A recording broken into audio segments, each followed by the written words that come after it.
Hey everybody, it's the coach. You're tuned in to Sunday Night Football on EA Sports. We are moments away from what should be an excellent matchup between the Minnesota Vikings and the Los Angeles Rams.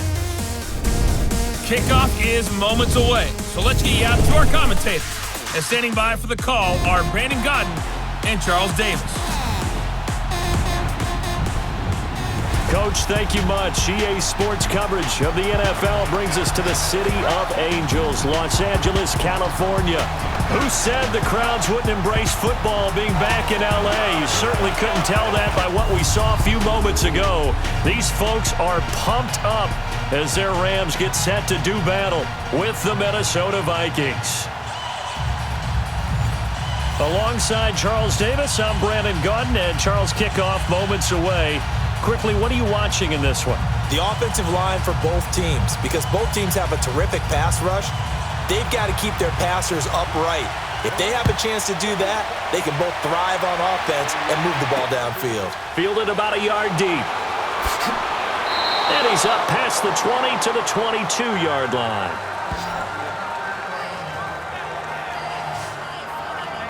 So here's the Viking offense making their way out. Orchestrating the offense, the former three-time captain at Michigan State, quarterback Kirk Cousins. After the career that he's had in the NFL thus far, you get the sense that he was underrated coming out of college. Not just great intangibles, but the ability to make plays come alive, whether he's exiting the pocket or throwing from within the confines of it.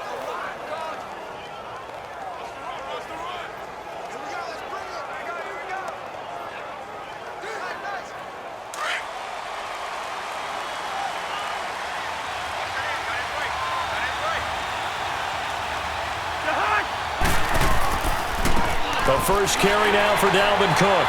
And he will find his way forward to about the 23-yard line. Just a yard on the first down carry, so it's 2nd and 9. And the offensive starters for the Vikings. Kyle Rudolph had his second Pro Bowl appearance last year when he had 8 touchdowns, just one off of his career high. One of the most likable, upbeat players in the league, continues to improve as a blocker, as one of the best pass-catching tight ends in the league.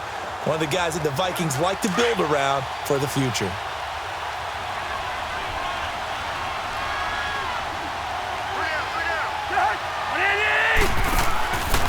Cook. And not much there. Maybe a yard up to the 24. And the big meat on the D-line. We'll see how they do today. And I'd hate to be an offensive lineman having to deal with these guys. They come in hungry, mean, and confident. They think that no one can block them.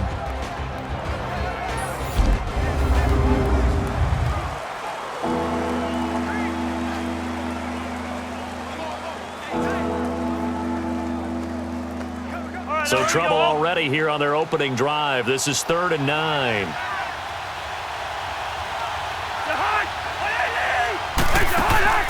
On play action, Cousins. And he's able to find Diggs. And they work this well upfield across the 45. And they pick up 25 as they convert on 3rd. I don't care who you put on him. He's going to be a handful in one-on-one throws. Yeah, right now, you're right. They're in man-to-man. Maybe need some safety help. I would say that'd be a good idea. Double team him somehow. I'm going to have to make someone else beat me rather than let him shred my defense.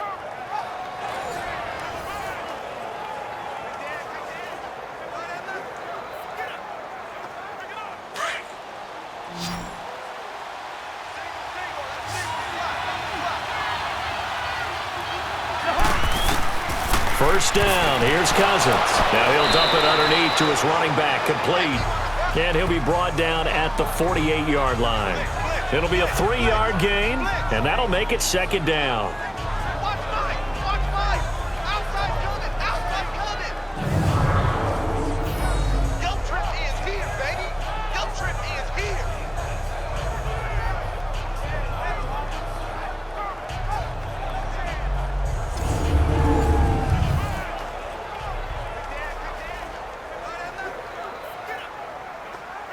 That first down completion only netted him 3. 2nd and 7.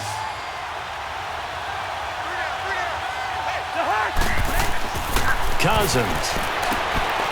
It's a short one here, complete to the tight end. And he'll be taken down at the 44-yard line.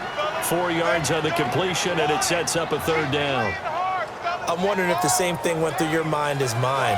When I see a big man like that make a catch, all I keep thinking to myself is, big man with football. Look out, everyone. He may not juke you a whole lot, right? He may not run past you because of his size. You're talking about a guy weighing in the 270 range. But, boy, once he gets his mitts on the ball, he's going to be tough to bring down. They go play action. Cousins. Open here, Adam Thielen. And he works it past the 30, almost to the 25. 18 yards on his first catch of the game. It's a first down. How about the start throwing the football? 4 for 4 on this opening drive. Oh, he's slinging it. And oftentimes when you talk about slinging it, you're thinking about a guy throwing it all over the yard, not necessarily accurately. In this case, though, he's honing in on his targets, and he's delivering. Yeah, the opening script, however, they drew it up for this first drive, going to plan so far.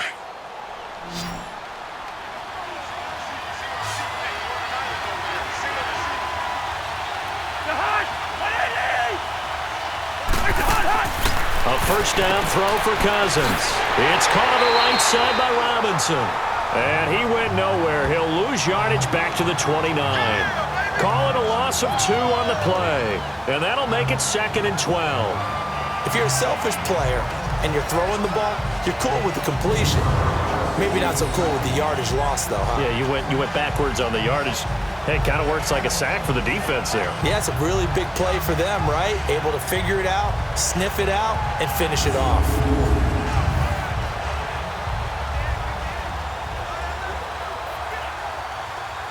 Second and 12 after the first down pass play went backwards for 2 yards.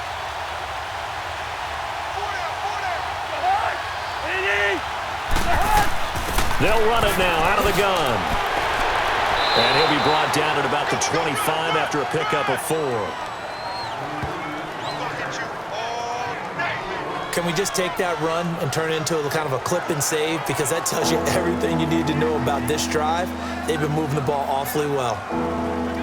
8th play of this opening drive coming up. This is 3rd down.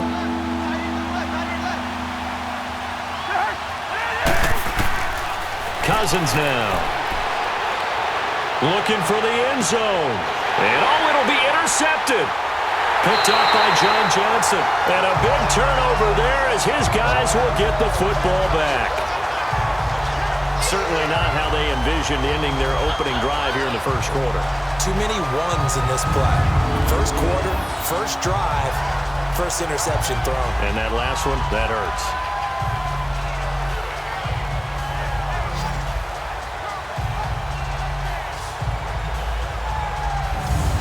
The Rams offense now making their way out to take over.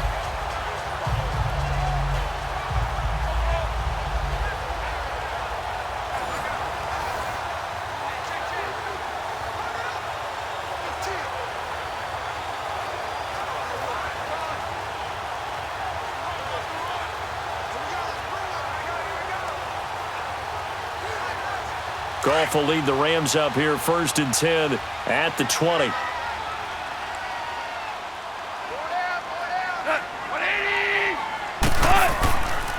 Here's the first carry now for Todd Gurley.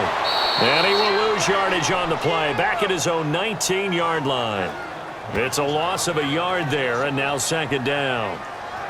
And Brandon, as we continue to see, so much of the influence on this game is now coming from those hybrid-type players. In this case, strong safety, not worried about covering the pass. What a play on the run. Tackled for a loss. Yeah, forget the pregame introductions. He introduced himself with authority on that play.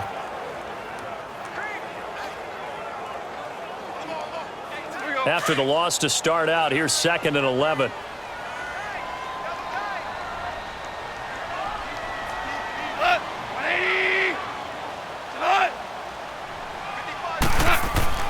Gone.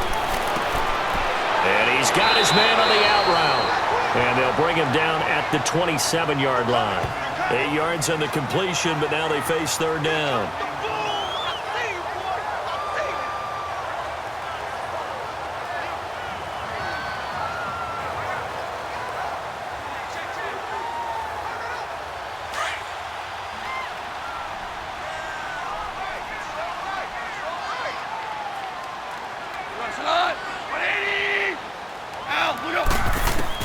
Goff on third down.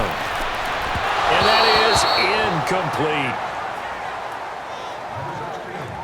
And third down is a key down in any game you play. And third down defense, something we've got to watch in this one. Got to be effective on the passing downs. That's a pretty good first step right there. So on fourth down, here's Johnny Hecker to punt it away. Marcus Sherrill's back deep for Minnesota. This is taken at about the 14. A very good return there. Give him an even 20 yards. And the Vikings will take over here, 1st and 10. Now the Vikings offense gets set to take over here. That opening drive ended with the INT. It didn't lead to points, but still not the way they were hoping to begin the game. But how about going and telling your defense, thank you, a huge thank you. You said it didn't lead to points, stalled off that drive. Now they've got a chance to redeem themselves and maybe reward their defense a little bit by putting some points on the board on this one. Cousins and the Vikings with a 1st and 10 at the 34.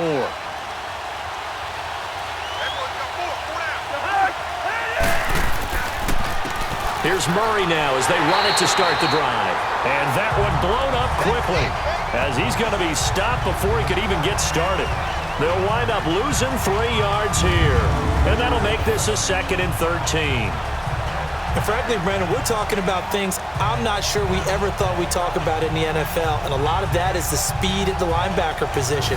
A lot of these guys in college, they were safeties. They moved them up to outside linebacker to combat the spread offenses, and now we're seeing it in the NFL. Those same guys using their speed to make plays in the backfield, similar to that one.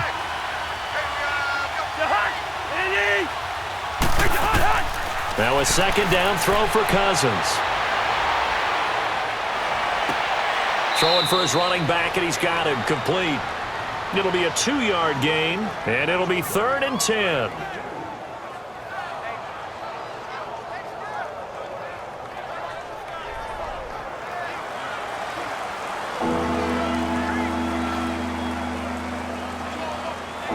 The Vikings on 3rd down. They've been okay, 2 for 3 thus far. This is 3rd and 10.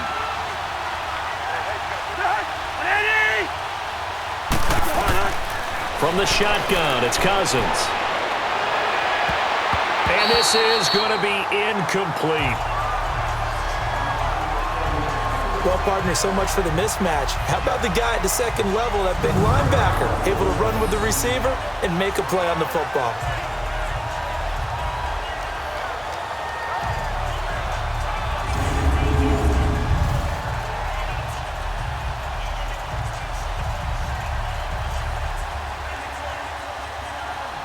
On now to kick it away is the punter, Matt Weil.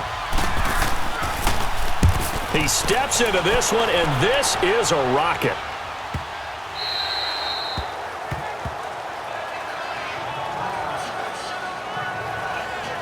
Here's the Los Angeles offense as they get set to take possession. And our game's hit a little bit of a lull here, a little bit of a snag. Punts on back-to-back drives. And old school coaches don't necessarily mind that. Didn't turn it over, right? Didn't create a big play for the other team. Right now what you're looking for is, can you gain an advantage in field position? And that's what both teams are seeking right now. Yeah, they'll be seeking to gain that advantage here on this drive. Goff will lead the Rams up here 1st and 10 at their own 20-yard line. Goff turns and gives to Gurley. And he'll get this up to the 30-yard line. Give him 10 yards there, and about by the nose of the football, he's going to have a 1st down. Whether it's what we call an even front or an odd front, and an odd front's real easy to figure out. If that guy is lined up over the nose of the center, typically that's an odd front defense. Odd number of people, meaning 3-4 versus the 4-3, which is an even front. You've got to control those guys in the middle. Whether it's the nose or the 2 defensive tackles in a 4-man front, if those guys can't get moved, you cannot run the ball in the middle of the field. And in that play, they were able to actually take care of business.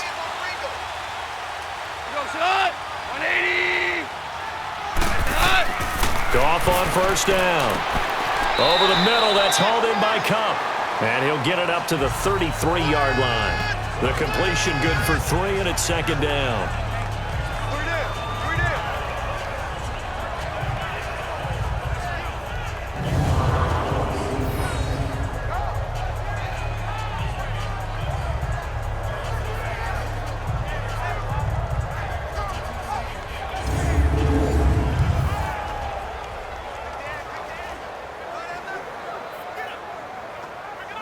counting down toward the midway point in quarter one.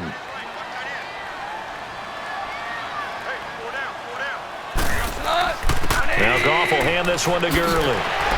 And brought down, but not before reaching the 45-yard line. Give him 12 yards on that one. It earns him a fresh set of downs. All right, it's football 101 to know that the quarterback controls just about everything on offense, but a lot of times what gets missed is that the center controls line play.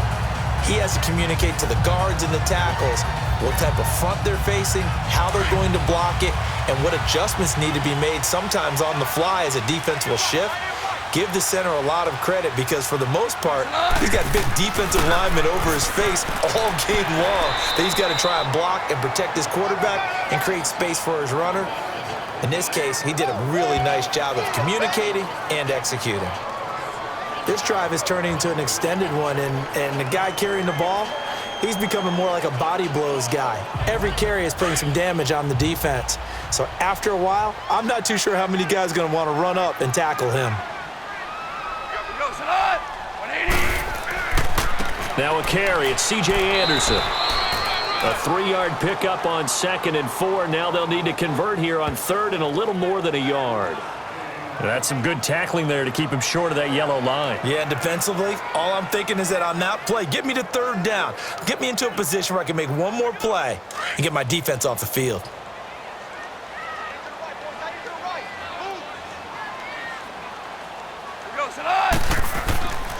They'll run it. Here's Anderson. And this one goes nowhere. Losing yardage on the play back at the 46. That'll make it 4th down after a loss of 1.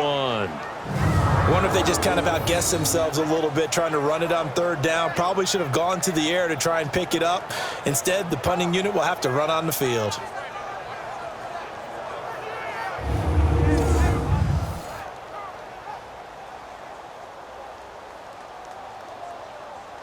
Here's Johnny Hacker now as he'll punt it away for the 2nd time.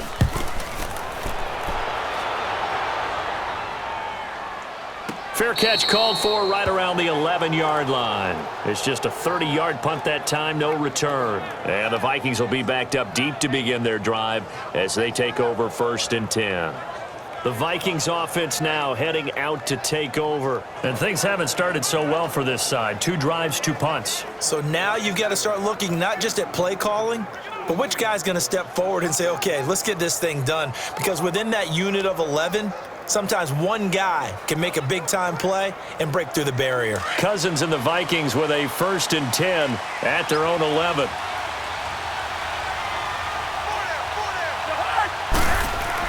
Cousins on 1st down. And that is caught on the right sideline, but out of bounds, says the line judge. The throw took him a little too far at 2nd down. Well, it certainly appears that they're going to try and keep getting him the football. That's the 3rd time they've looked in his direction. Unfortunately, haven't completed one yet, but I'm not sure they're going to shy away from him. They feel like they've got something there, and they want to capitalize on it. I think you're right. We're only in the 1st quarter, so a lot of opportunities ahead. A 2nd down throw for Cousins. Throw left side complete. It's Morgan. And he's taken down, but not before he gets this across the 25-yard line. It's a pickup of 16 there, and it'll lead to a new set of downs.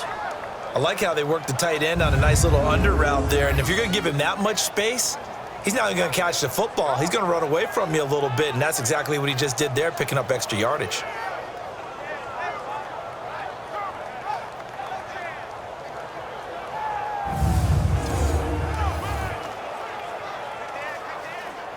Cousins now 7 of 10 here in this 1st half, and he's got a 1st and 10.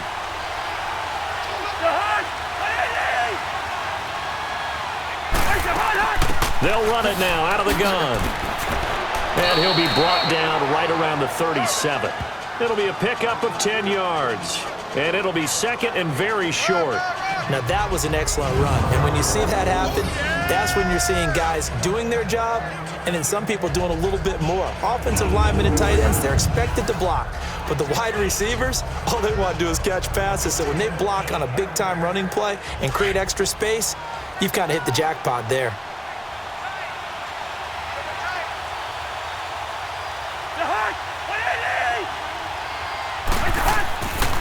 keep it on the ground, but this time it's Murray.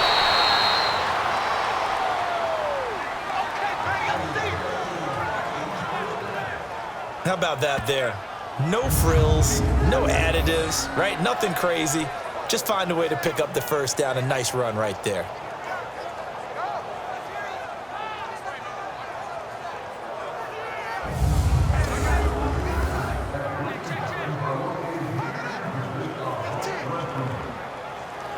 So here's a 1st and 10 at the 38.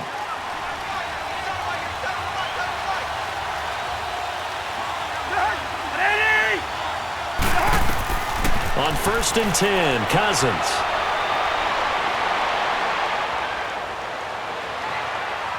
And down he goes. A coverage sack. Took too long to get rid of it. Matt Longacre in there to drop him, and it'll be a loss of about 8. And, partner, it's safe to say that the secondary really contributed to that sack. Yeah, nickel set, 5 defensive backs. They covered everything. Nowhere to go with the football. But my question is, why didn't he throw it away?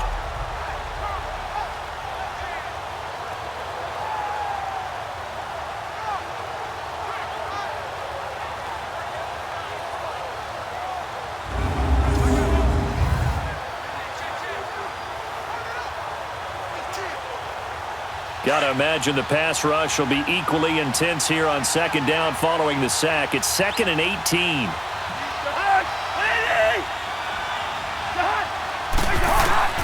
From the gun, here's Cousins. And Rudolph has it left side. And he's able to get out to the 32, brought down there. Only 3 yards on the catch. It's 3rd down.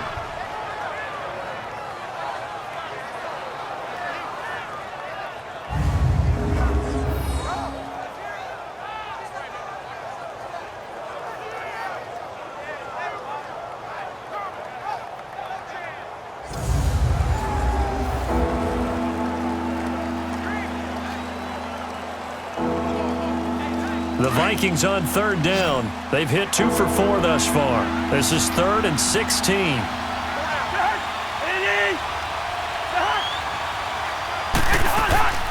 Off the play fake, Cousins. Caught out left side by Robinson. And great yardage here all the way deep into Los Angeles territory. They're able to convert on 3rd down, and that sets up a 1st and goal. Similar to a slant, it's all about timing when you're throwing a crossing route.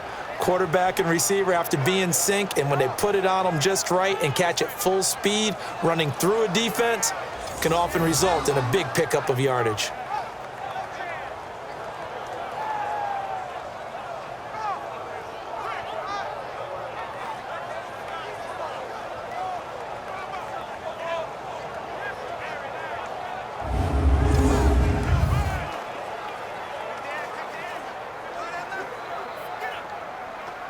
First red zone chance now for the Vikings. They've got a 1st and goal to go at the 7.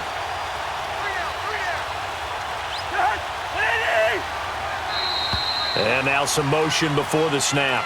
And this will be our first penalty of the night's proceedings. False start, offense. So pin that one on the rookie right tackle. Remember those days when the right side was simply the run-blocking side? Now you're dealing with some of the better pass rushers in the league. It'll make you a little jittery.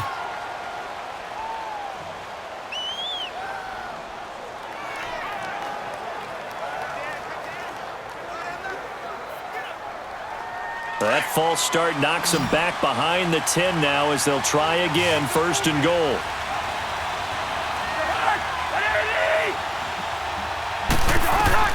Throwing is Cousins. And Rudolph has it, the tight end. And he'll maybe get back to the line of scrimmage, but no more than that. No gain there on the completion. It'll be 2nd down. Well, the stats that matter on this play don't help a team very much unless, of course, you're playing defense. If you're getting points per reception, you got a reception, but no yardage. Great job by the defense, though. They read through that one. They read through it, gave up no yardage, and people got credit for tackles. Pretty good deal.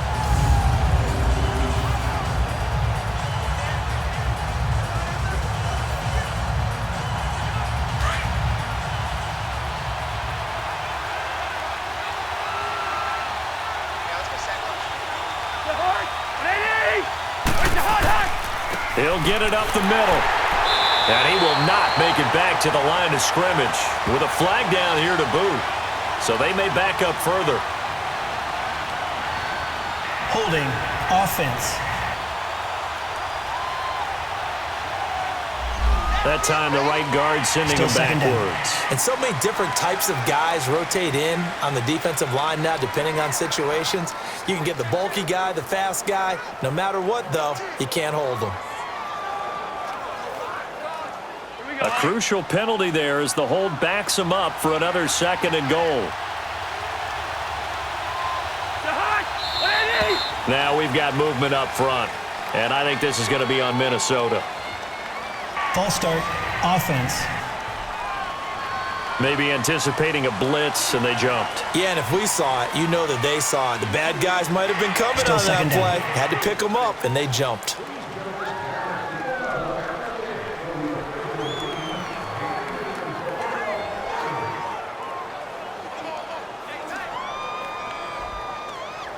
Things made a little more difficult after the false start as they try again on 2nd and goal.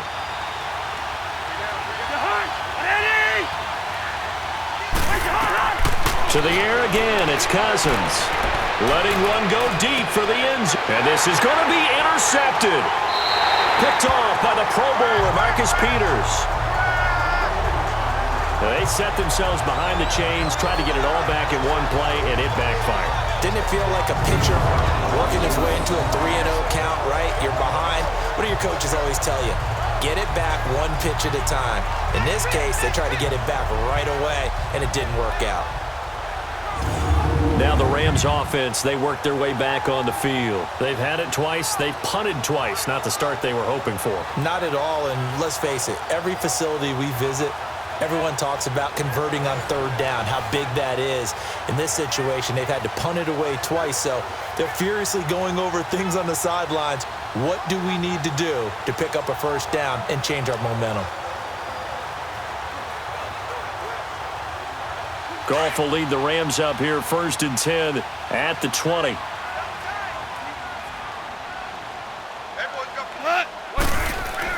After the interception, here's Goff. And that is incomplete. Brandon Cooks, the receiver he was going after. That'll bring up 2nd down.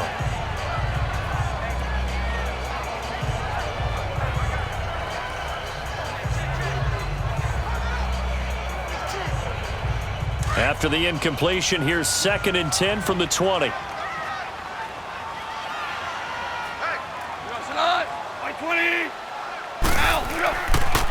Now a handoff for Gurley. And he'll be taken down here at about the 23-yard line. Call it about a gain of 3, and they'll be looking at a 3rd and 7 coming up. Pretty good little 2-play sequence there. You force the incompletion, then a very short pickup. Yeah, now maybe you bring in an extra defensive back or two because you want to try and defend on 3rd down. They like to play those nickel or sub packages, don't they?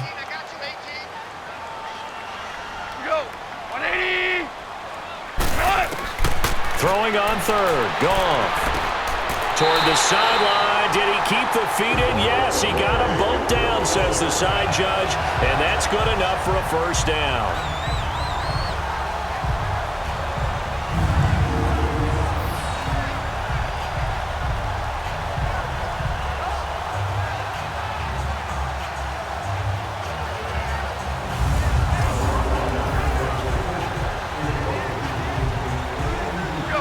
From the 34 now, here's 1st and 10.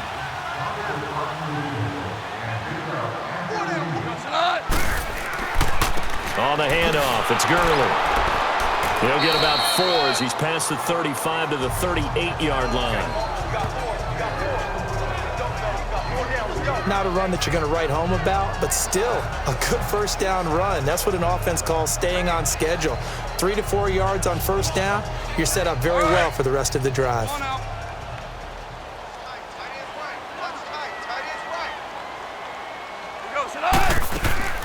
They'll run it now out of the gun. And he is going to be stopped cold behind the line of scrimmage. That'll be a loss of a yard, and it leads to a 3rd down. He may be a bit undersized compared to the modern-day NFL defensive tackle, but what he lacks in size, He definitely makes up for it in his ability to make tackles in the run game as well.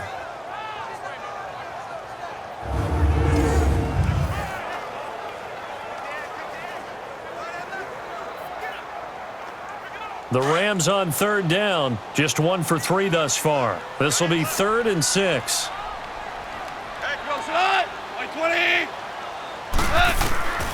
From the gun, here's Goff. And that will fall incomplete. Oh, they took a shot there on what will turn out to be the final play of this first quarter. So not much to speak of scoring-wise in this first quarter of play. 0-0 our score. EA Sports NFL Sunday returns following this. Back live now to begin the second quarter with Charles Davis, Brandon Gaudin. It's the Rams with a football to get us going, but likely not for long as they're in punt formation to kick it away.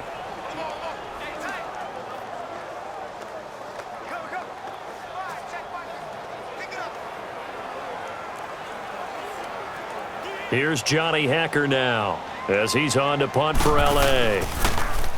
And he gets this away, and look at this. This is a good one. And this is going to carry well into the end zone for a touchback. Now the Vikings offense works their way back onto the field. And 2 interceptions thrown here in this first half. You hear it, no matter the sport, they say the great athletes, they can kind of have a short-term memory, but that's easier said than done. It is easier said than done, but I played with a guy who threw 2 interceptions in the first quarter of a really big game we were playing. Johnny Unitas? And no, not quite of that level and not of that age. But I was going for the age. I remember looking over at him, and he was smiling. And I thought, what is he smiling about? It's because he had enough confidence in himself that was a fluke. And he went out and played pretty well the rest of the day. On the ground, it's Cook. And not much room there, so he'll get it up only to about the 21. Credit him with a 1-yard gain there to make it 2nd and 9. Well, they didn't get a whole lot out of that one, but I think you got to continue to try and run and try and keep the defense honest. You mean or else they'll just sit back, dare you to throw it on every down? Yeah, you get your quarterback hit a lot that way, too. 2nd and 9 now from the 21.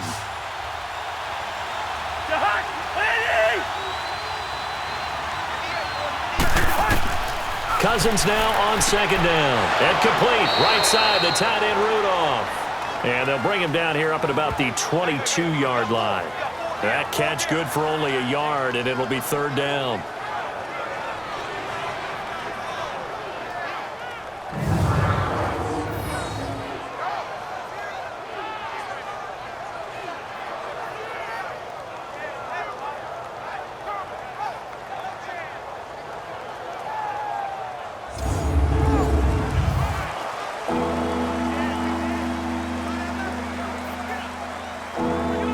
Vikings on 3rd down. They've converted 3 out of 5 thus far. This is 3rd and 8.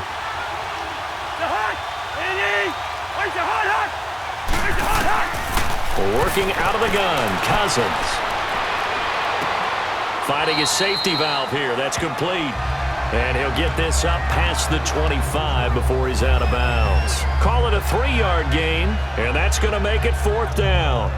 A nice job of bringing that in, but why was he so close to the sideline there? They had all kinds of room in the flat. A little bit of a lack of coordination between him and the quarterback, because both of them should have seen that room that was available, that space.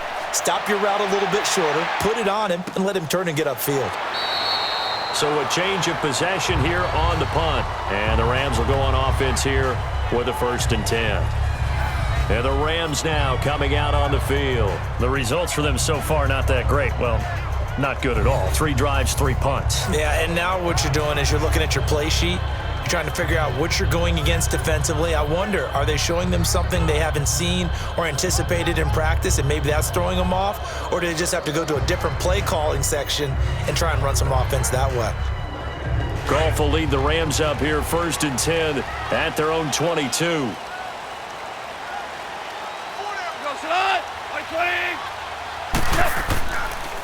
Now Gurley, and he'll wind up losing yardage here back at the 21-yard line. That's going to go as a loss of a yard, and it'll be 2nd down. That goes down as a loss against his rushing stats, but really, should he have to absorb that one? He had no chance on that play before they overwhelmed him. Pretty much on top of him before he could take his first step.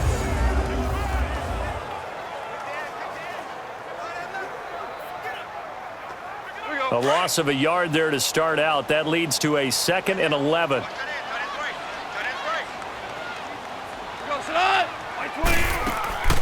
They'll run it now out of the gun. That one good for 10 yards. And that's going to make it 3rd down and less than a yard. Look, the first down marker is out there, but sometimes it's hard to find for an offense when they're in a long yardage situation, which usually means throw the football. In this case, they went against the tendency and ran it. And boy, the reward was there. A big pickup. And guess what? It's now 3rd and very short in order to try and pick up a first down. The offense on 3rd down tonight, they've only converted once in 4 tries. They're looking at 3rd and a few inches. Now Goff. Man open, it's Cup. He's got it. And he's got the first before he's brought down at the 39-yard line. A Ram first down as Goff finds Cup.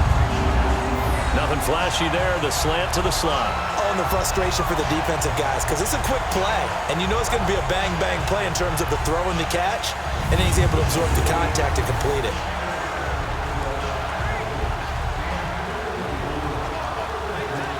So from the 39 now, they'll come up on a 1st and 10.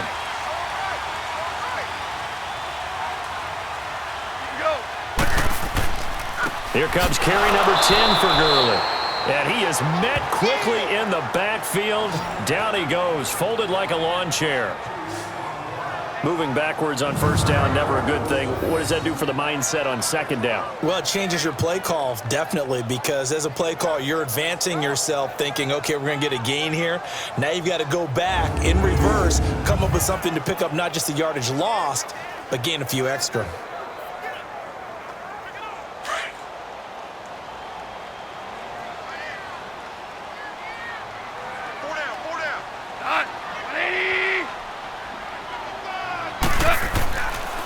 Now it's Gurley. And forget about finding a lane. He barely had time to look up before he was planted in the backfield.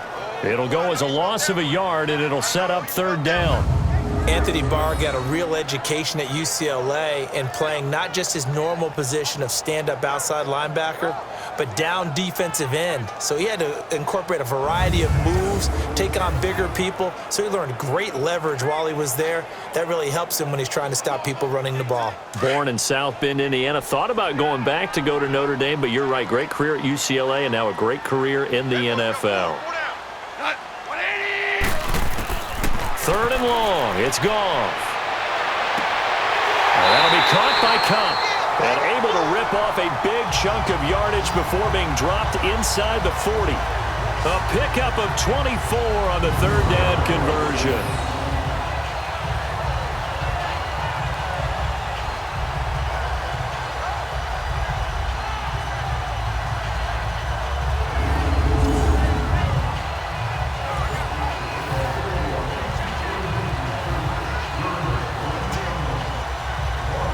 This offense finding its legs now. Here's another 1st and 10.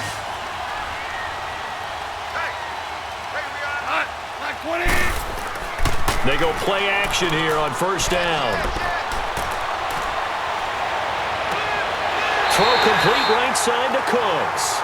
And they'll have it in the red zone before he crosses over out of bounds. Chewing up big yardage. Another nice gain there. This one goes for 20. I know we just saw a nice throw and catch, but how about the big guys up front buying that time? Yeah, that's exactly what they did. They created time and allowed the space to happen, and it turned into a really nice play.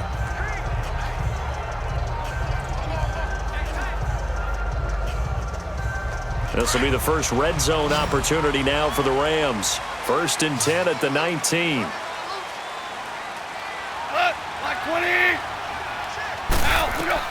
From the red zone now, Goff. And it's caught. And he couldn't quite get there. Tackled down at the 1. Another big hitter there. This one good for 18.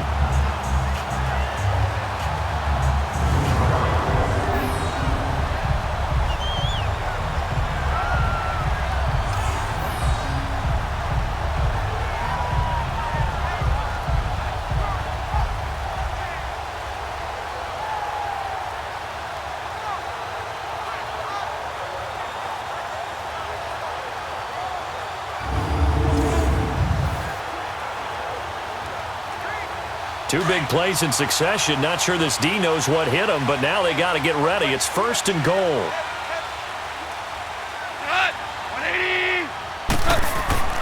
To the air again. Goff. And it's complete. He's got it in the end zone. Touchdown, Rams. Tyler Higbee, a 1-yard touchdown reception. And the Rams are in for 6. So they go play action, 3 tight ends out there in the heavy set. Well, they showed everything that suggested running play. Just what you mentioned, 3 tight ends, heavy formation, able to go play action off of it because if you're a defender, you're thinking it's a running play with that much beef on the field. But they passed it, and they got 6 out of it.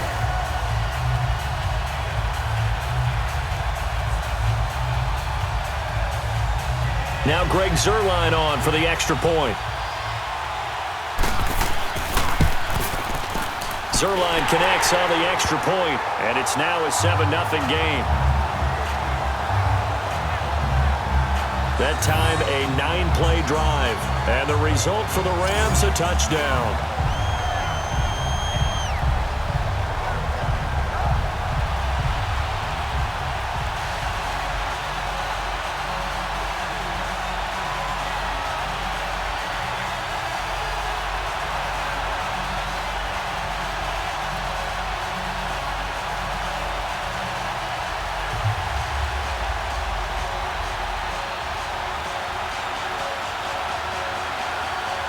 Zuerlein out now to kick this one away.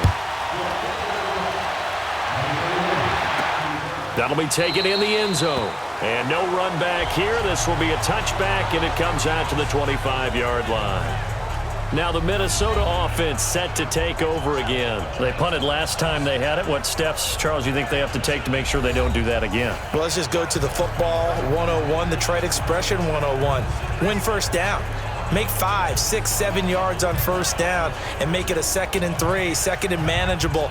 Keep accumulating first downs that way. Keep moving the football. You don't want to get behind the sticks because then the defense has the advantage. Cousins and the Vikings with a 1st and 10 at their own 25-yard line.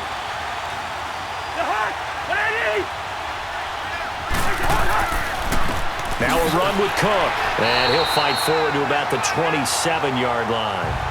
2 yards on the carry there. It'll be 2nd down.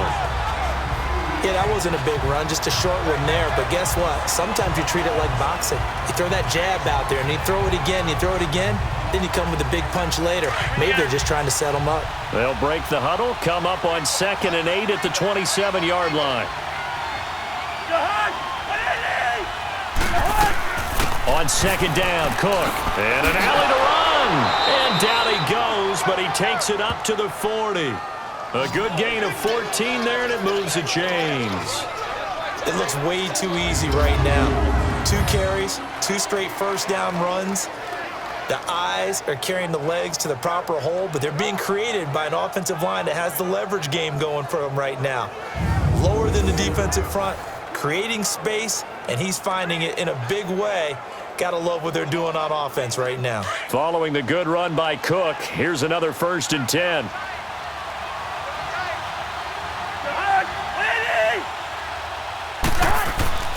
First down, here's the run with Cook.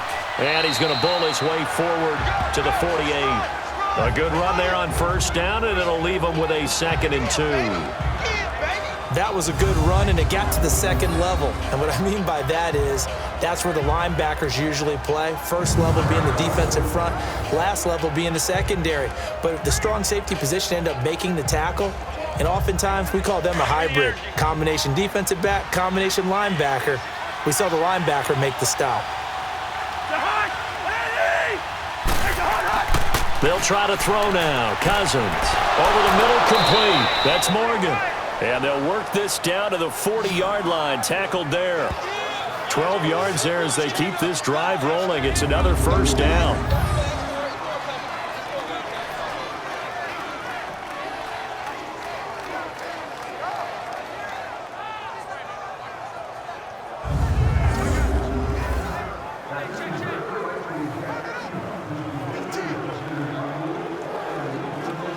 This offense finding its legs now. Here's another 1st and 10.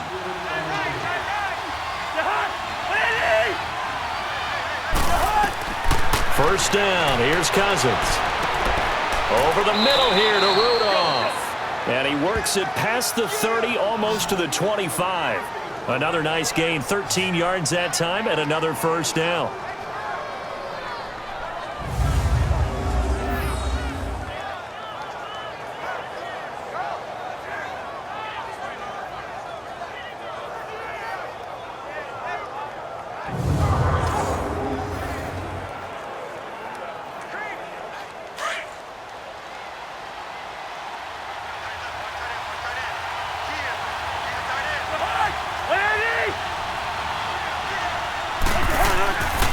Back to the ground, Cook.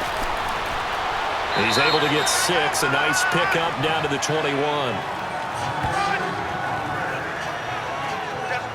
Hey, when you get good yardage like that on first down, it really does a whole lot of good for your entire offense. But I love the way he's finishing those runs. At the end of things, he's making sure he gets just a little bit extra.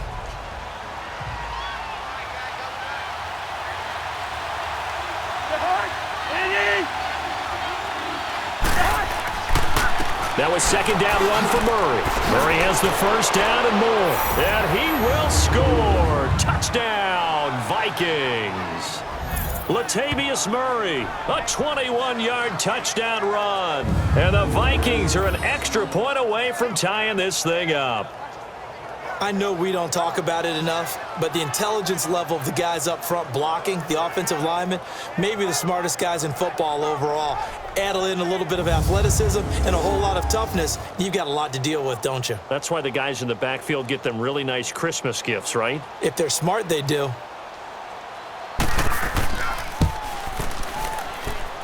Extra point up and good by Bailey. And we are tied at 7. So that drives 7 plays in length. And it culminates with a Latavius Murray touchdown run.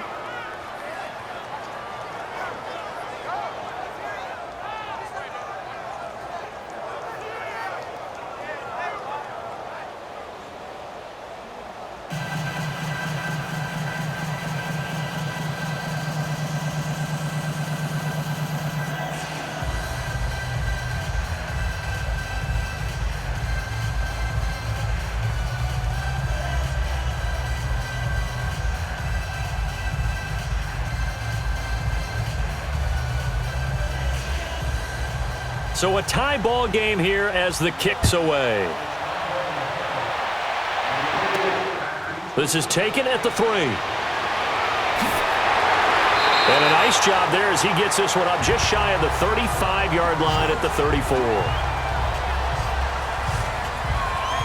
And the Rams getting set to go now. And that last drive, a long drive, but not just that. They had a great air attack going. Do they stick with that? I would think that they would, because if they were confident enough to do it on the last drive, starting backed up in their own territory, why would you change anything? They've got to be confident about what they're presenting and continue to do so. Yeah, because the secondary, they really look clueless. And that was amazing because that drive went and went, no adjustments, and no big plays by the defense to knock the ball away.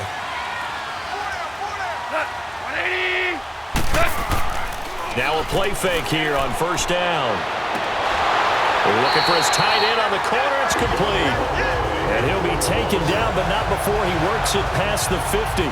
The drive starting play, a good one. Give him 19. The beauty of route running is it doesn't matter what position. Everyone's doing the same thing. In this case, tight end, selling the vertical route. Get the defensive back on his heels, break off for the corner. And with good timing, you get a completion, as we just saw there.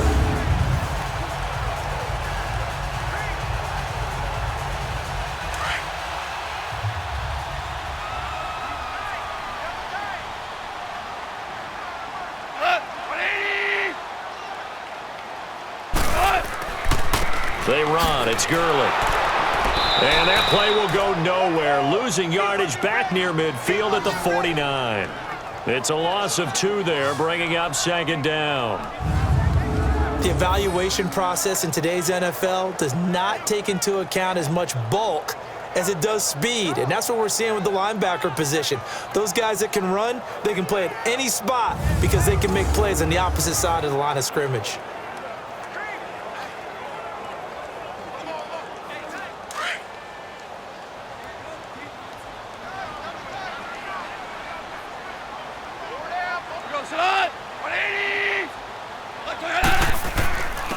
second down, this is Gurley. And that play goes nowhere. Taken down, losing yardage at the 50, right at midfield. That'll be a loss of a yard, and it leads to a third down. Doesn't take any great analysis on my part. It's been pretty obvious. Last couple of plays, these guys have been going in the wrong direction. Offensive line overwhelmed on those plays. Now, I think it's safe to say going to the air here on third.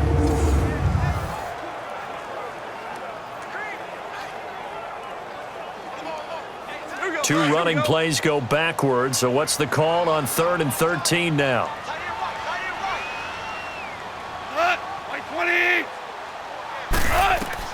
From the 50, it's Goff. And that is incomplete. And it is true. You can draft the fastest. You can draft the most athletic guys.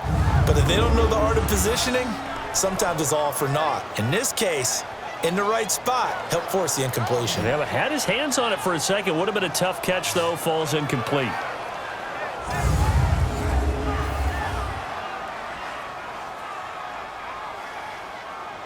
Here's Johnny Hacker now. He'll boot it away from about his 35. And this is away. It's a high kick, and he got all of it.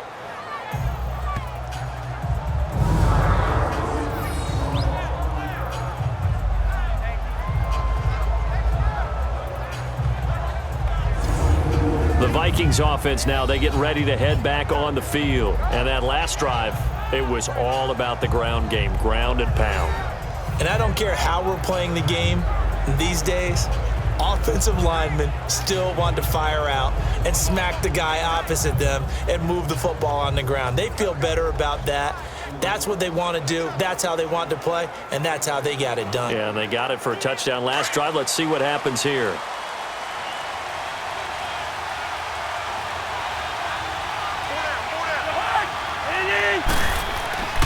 They begin the drive with a run by Murray. And he'll take this up to about the 7 or 8 yard line. 8 yards on the pickup, and now they'll have some options on 2nd and short. That's the kind of run that gets everyone excited on offense. And, you know, oftentimes the guys who carry the ball are the ones in the huddle doing the chirping. Right now, I think it's the offensive line telling them, run it again. We are right there about to break a big one.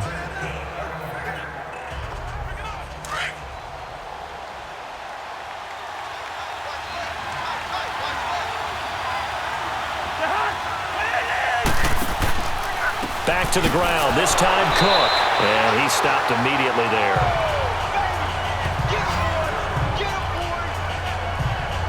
All runners count on their eyes to find the gaps and creases, to find open space.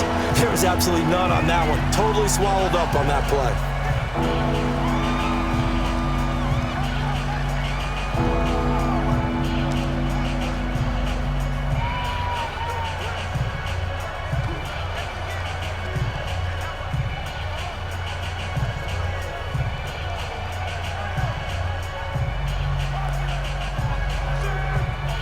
The Vikings on 3rd down. They've hit it 50%, 3 of 6 to this point. Here it's 3rd and 2. To throw is Cousins. Flushed out right, and he'll slide down to avoid the contact. Give him 7 on the tuck and run, and it'll get him a new set of downs.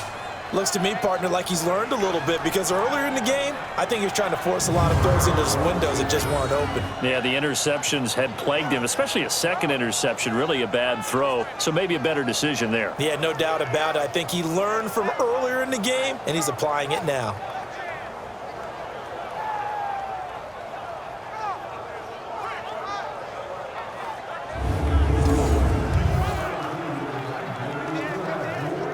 Now they have a little more space to maneuver from the 15, 1st and 10.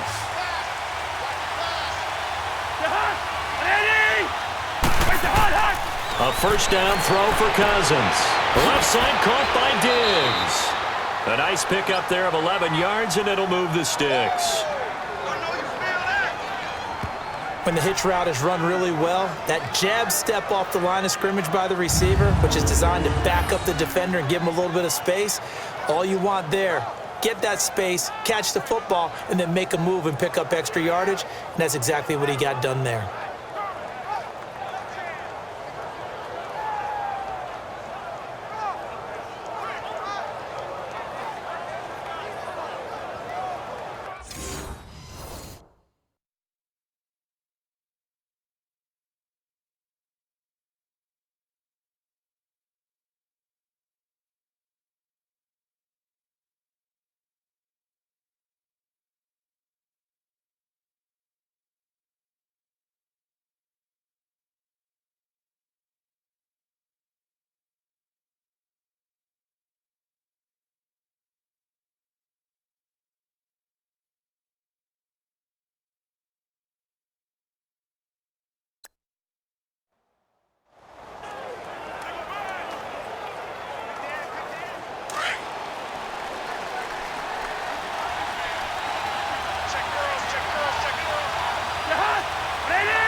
They'll run it now out of the gun.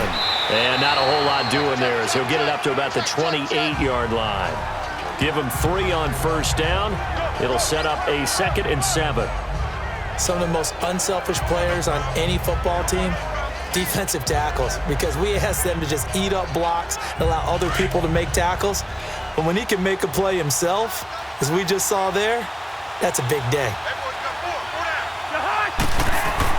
2nd down, Cousins. Sideline throw, it's complete. And a nice job there of keeping the toes inbounds. The Vikings first down. Diggs able to find his way free and get the catch from Cousins.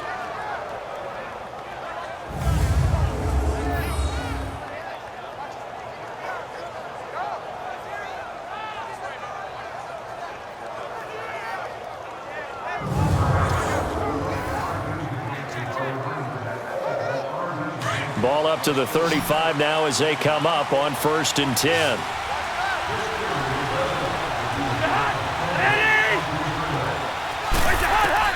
Cousins now to throw on 1st down. And the Rams got him. They bring him down. Matt Longacre in there to get him for his 2nd sack of the night. And we say it all the time, have to be able to get rid of the ball sooner than that. You have to help your offensive line out. They're going to protect you as best they can. And if you're getting 3 to 5 seconds to throw the ball, they're doing a really nice job. But when you hold it and give up a sack, you're really almost discrediting their work.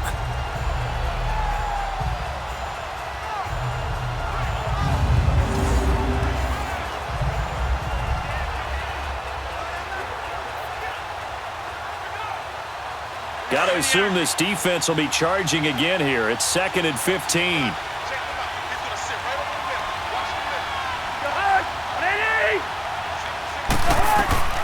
Cousins. Now they set up the screen. That's complete. And they'll take him down at the 31-yard line. Only a yard there. Sniffed out well defensively, and it brings up 3rd.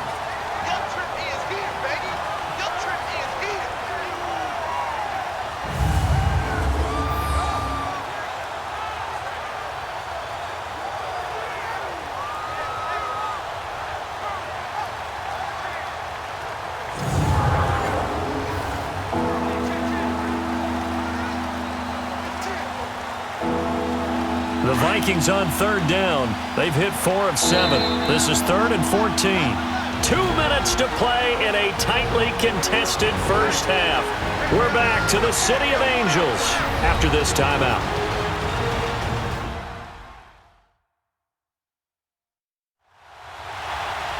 We remind you that coming up at halftime, we'll pay a visit to Jonathan Coachman. He's in Orlando, and he'll have our EA Sports halftime report.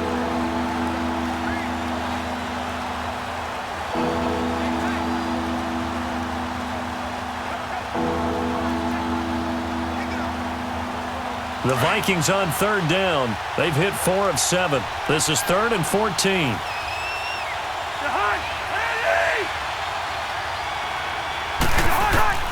From the shotgun, it's Cousins. And for the 3rd time here in this half, it's intercepted. Picked off by the Pro Bowler, Marcus Peters. And that's now the 2nd time he's picked off a pass here in the first half alone. Again, another great read defensively. And you just see him get in the right position to make the play and get his guys the football back.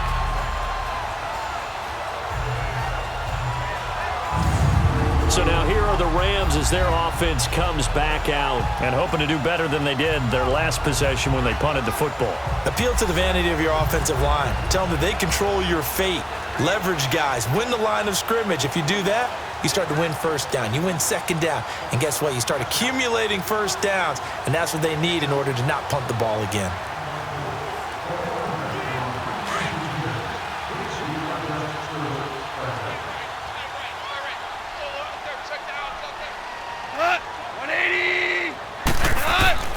On 1st down, Goff. Oh, that was dangerous. Threw it into coverage, almost picked. But instead, they'll keep it on 2nd down. So they just got the football on an interception. They almost gave it right back the same way. And, you know, when you look over to the bench after that type of a play, number one is pure relief. Didn't give it up. But it's not the coach you're worried about yelling at you. It's those guys on defense who just intercepted the pass who want to break over there. Hey, take care of the football, man. An incomplete pass on first down. That leads to a 2nd and 10.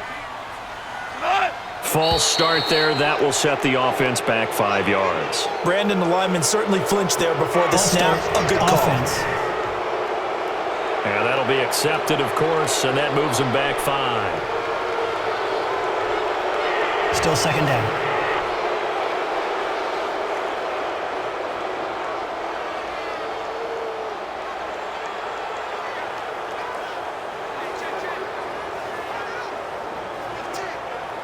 And that false start penalty certainly not helping their cause here. 2nd down and long.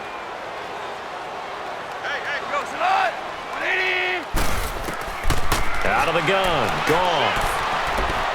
And his throw is incomplete. Robert Woods, the intended receiver that time.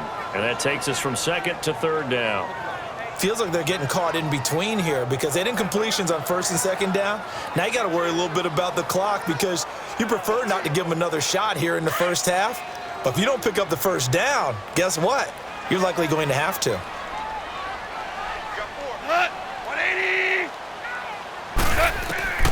From the gun on 3rd down, Goff. Wide open receiver complete. And he'll go down, but not before getting this inside the 30. That one goes for 24 yards. And there they went crossing route against the zone defense. What do you think of that? Takes real coordination between the passer and the receiver because you've got to read those zones and where the open spots are and be on the same page with the guy throwing the football. Because sometimes you're throwing it in front of the zone. Sometimes you're throwing it between the zones. Sometimes the receiver's going to just kind of find a spot and what we call sit down and present himself to the quarterback and throw it there. It's a tough read, but when they're in sync, it's really effective. Goff on 1st down. Looking middle, and it's incomplete. Woods, the intended receiver, and now it's 2nd down. You got a young quarterback. Maybe that's just an example of a growing pain for him. I think you're right about that because when the game starts to move fast and it moves quickly on him, a lot of times they fall back on what they know best, their arm. He's slinging it on this one. Had a wide open target, but didn't have the proper footwork to increase his accuracy. Back to the air. Goff on 2nd down. And this one is incomplete.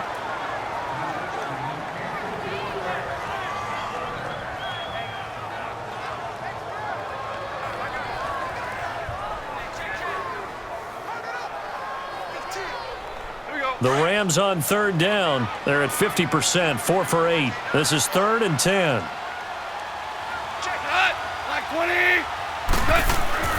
Throwing again is Goff.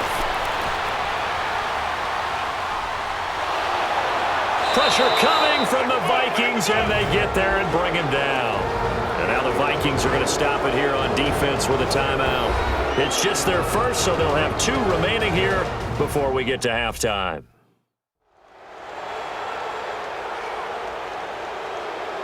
The defense, they got a little bit of a breather. Now they're back and set as we resume play.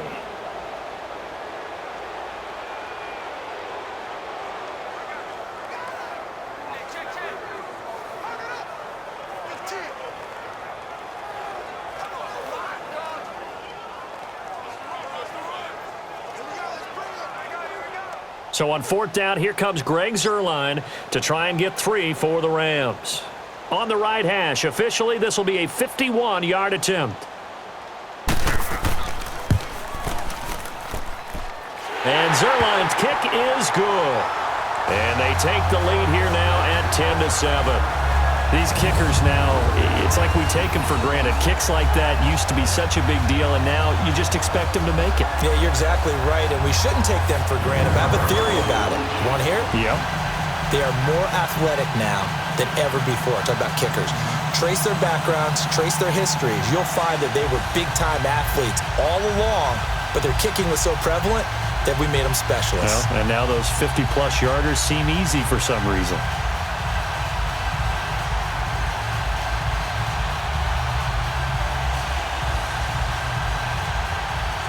After the made field goal, Zuerlein back out there now to send this one away.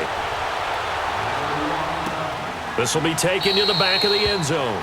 And no run back here. This will be a touchback, and it comes out to the 25-yard line. Here's Kirk Cousins now, the centerpiece of our player spotlight. So with the 3 interceptions, how does he erase those from his mind and just focus on this drive? I think he may need some help from the coaching staff. Maybe the offensive coordinator says, okay, let's do a few of the shorter throws, quick rhythm throws where the ball's out of his hand quickly into a receiver before the defense can react. Maybe not take so many shots downfield, just in case. Get your confidence back up, and then later on, you expand the targets again. The KISS method. Keep it simple, stupid, right? I love it. I love it. Trying to shake off the interception. He'll look to throw. Nikel Roby-Coleman there defensively. And an incomplete pass. That'll stop the clock here with just under a minute to play in half number 1. This defense has been very disruptive early on as they force another one to go awry. Seems to be the front and the back end. Pass rush, they've been able to get home, and they're taking the ball away in coverage as well. I love how you put it together. The front and back working in sync. Only way to play good defense. Line of scrimmage, again the 25, 2nd and 10.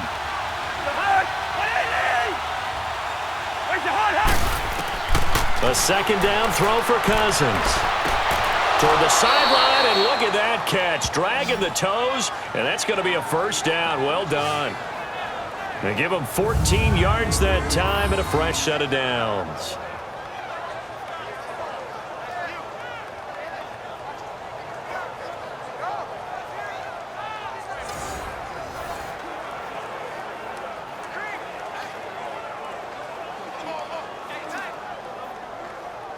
Cousins now closing in on a 200-yard first half through the air. It's 1st and 10. They'll run it now out of the gun. And he'll lose yardage on the play back at the 37-yard line. Now before this 2nd down play, we'll get whistles and a timeout as they get the stoppage with just under 50 seconds remaining in half number 1.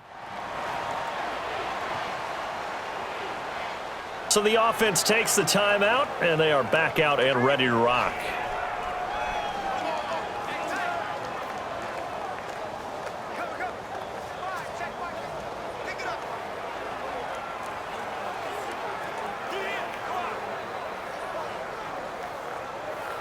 Bring the energy.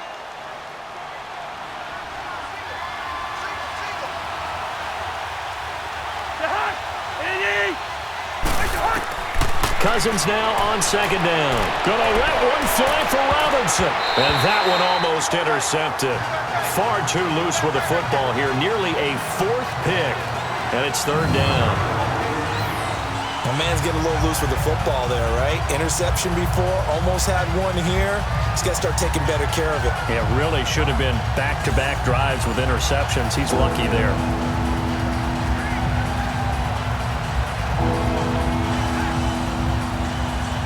The Vikings on 3rd down. They're at 50%, 4 for 8. This is 3rd and 11.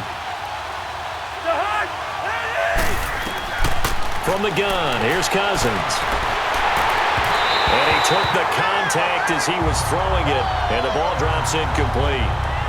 Well, they've had a pretty frustrating first half here offensively, and then just continued there with that incompletion. Yeah, definitely frustrating for them, but heartening for the other guys. Those stop troops, they're enjoying things right now because they've made it very difficult for them throughout the half.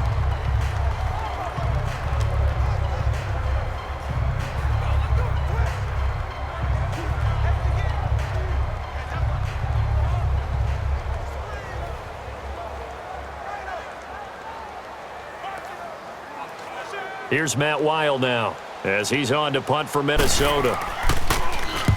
He's been a busy man here in this first half as he gets it away. That'll be a 44-yard boot, just a yard on the return as he's covered up quickly. And out will come the offense as they take over. And our attention shifts to Todd Gurley. He's been good. His guys are winning. So far, the recipe working here in the second quarter. He doesn't like to just tote the rock. He wants to carry his team on his back, and that's what he's done throughout this game. Yeah, he's done that. He'll be hoping to continue that trend.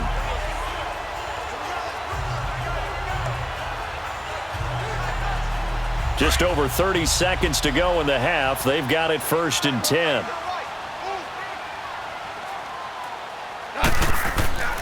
They'll try and start the drive with Gurley. 7 yards on the pickup there, and it'll leave him with a 2nd and 3. Well, no matter how they phrase it, staying on schedule, staying ahead of the sticks, whatever you want to call it, 7 yards on 1st down, that fits the bill.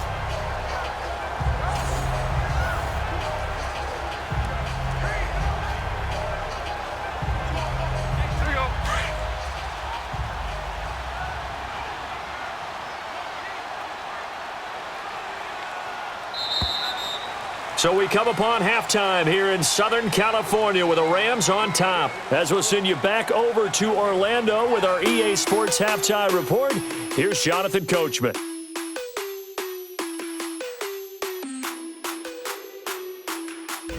Okay, Brandon, thanks very much, and welcome everyone to this abridged version of the EA Sports Halftime Report. This one's been as good as advertised, just a field goal separating these two teams, as they've already made their way back out of the locker room.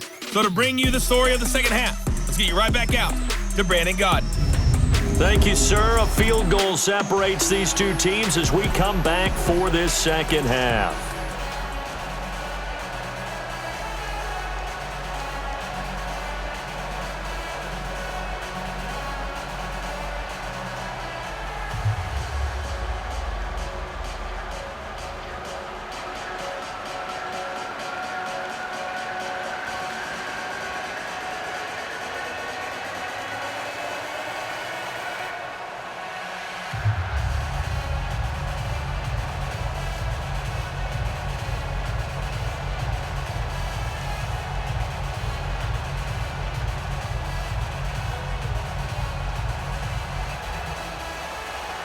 The Rams going to get the football first here, and they look to build on their lead as the second half gets started.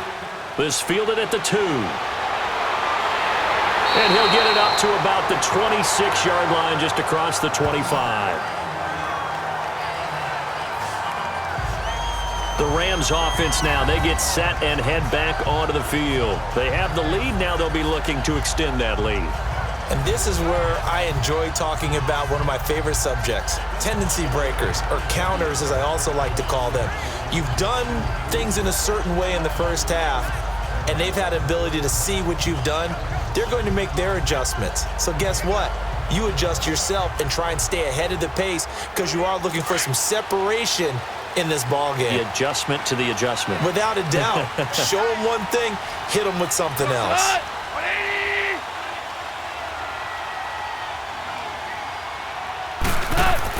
The third quarter starts with a run by Gurley. And certainly some style points there on the spin. Not a whole lot thereafter, but still a pretty good gain. Give him 10 yards on the pickup, and that'll make it 2nd and a foot or so. Partner, I remember a coaching friend of mine used to tell his running backs before games, make sure you run and jog with your offensive line in pregame. Get used to the ground shaking when those big behemoths start to create space for you up front. He did a pretty good job of just following those guys through there for a nice explosive run.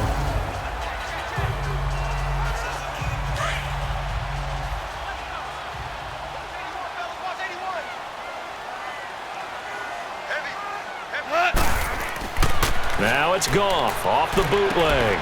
Out to the flat. That's complete to his running back. And he'll be brought down right at the 45-yard line. 9 yards on the pickup there, and it keeps the drive alive. And when you have a guy in the backfield who can catch the football, you don't just use him strictly for checkdowns or dump-offs. You make him part of the primary passing attack because what you're trying to do is get him into open field and then let him make people miss and advance the football.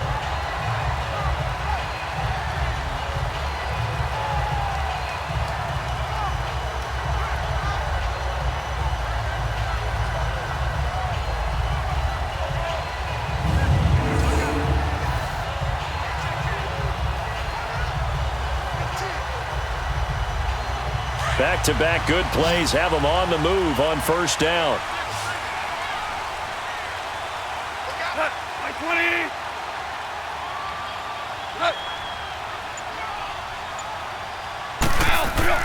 They go play action with Gurley. Now Goff. He's going to air one out. Oh, incomplete. A turnover would have really helped there. Almost intercepted. Instead, it's just second down. A lot of contact there, but there was no way it appeared that he was going to get a flag on that one. Looking for it, but he wasn't going to get it. And as an ex-defensive back, you love it when they let you play and jostle downfield. So after the incompletion on first, now 2nd and 10.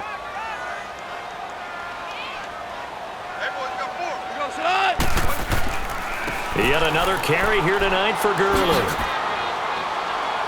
And a minimal gain here as he's up to about the 47-yard line. Just a couple there on the second down run. Now they're staring at a 3rd and 8 situation. That's a really good job right there. Just kept stringing that play out, pushing him further and further towards the sideline. Really good fundamentals by that defense. He was trying to put his foot in the ground and turn upfield. He just couldn't. No, they really had a picket fence in front of him. No room to find to get upfield. 180! Throwing on 3rd. Goff. Man open, it's Cup. He's got it. And he's able to get this one down to the 40-yard line. That one goes for 13 yards, and it moves his sticks. And he went in route there from the slot for the completion. Love how he runs his routes because it's all setting up your defender. Give him a little something one way, take it the other way. Head and shoulder fake. Sometimes you make one step to the outside, then break it inside. Really well-run route.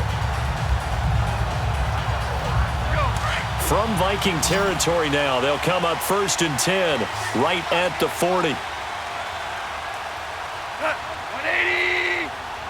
Al, look up! They'll fake the handoff. Now Goff. Got his man complete over the middle. That's Reynolds. And they're able to get this one past the 30 to the 25-yard line. 15 more there, and they're on a roll. It's another 1st down.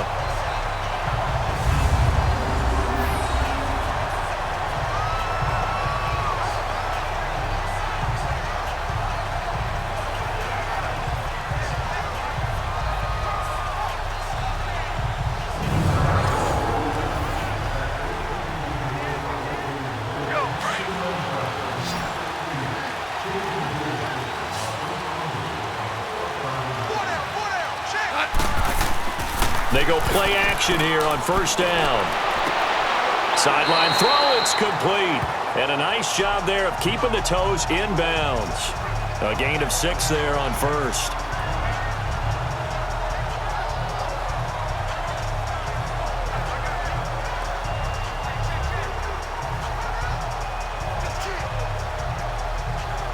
Six yards was the pickup on the last completion, so here's 2nd and 4.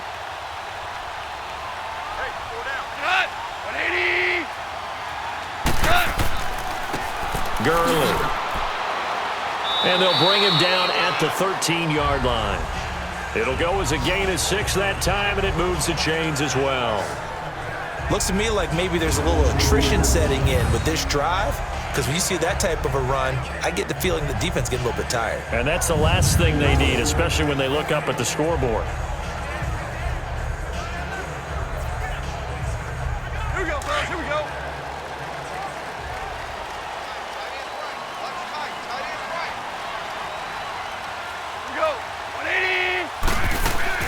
Now Goff on 1st down. His throw incomplete. A pretty good coverage there, and both of these defenses, they've had good coverage throughout this one. No doubt about it, and in today's NFL, where we're used to a bit more scoring, this feels almost like a well-pitched game in baseball on both sides where the tension continues to build. Who's going to make the big play? After the incomplete pass, here now is 2nd and 10.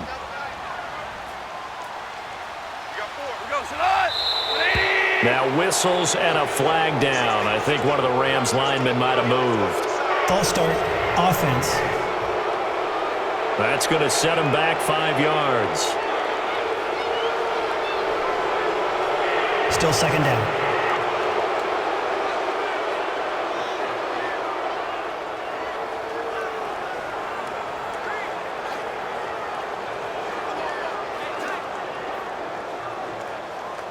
And that false start penalty certainly not helping their cause here. Second down and long.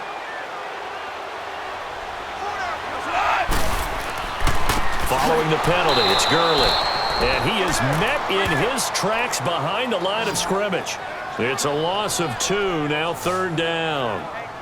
Count me as a little bit surprised by what we just saw there, because this has been a pretty long drive, and normally you think that wears down a defense. In this case, looked like the offensive line let them down a little bit. They allowed the penetration and the ability to stuff them for a loss.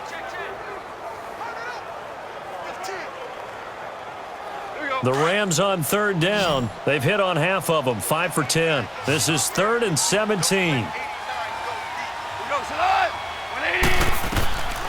From the gun, here's Goff. Quick hitter here, it's complete.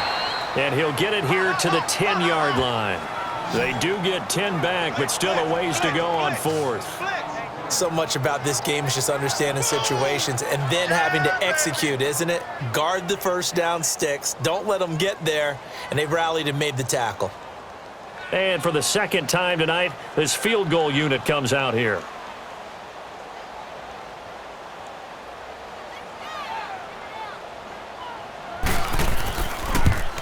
And Zerline's kick is good. And the lead stretches to 6 here. It's 13-7. So a good snap, good hold, and right down the middle. Never in doubt. Just the way you used to hit a partner. You mean like kicking the ball? Exactly. Well, that was a nice score. Doesn't matter. I don't care what level. You hit them, they go through.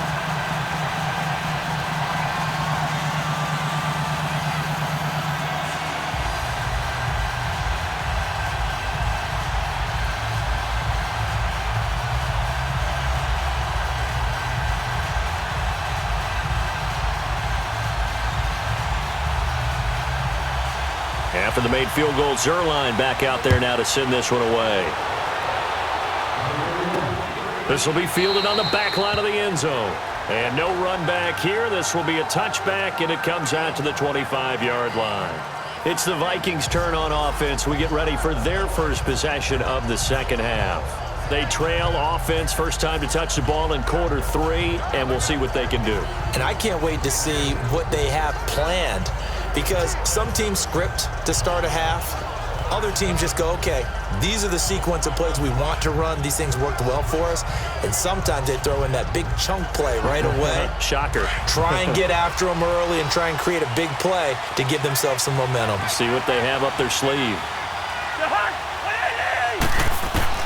On 1st and 10, Cousins toward the center of the field, but it's incomplete. Stephon Diggs, his intended receiver, and that'll bring up second down. They always say the real estate is about location. Well, guess what? When it's a slant route, the quick ones, timing, timing, timing. Got to be able to lead your man with the football. And the timing off right there, threw it behind him. Line of scrimmage, again the 25, 2nd and 10.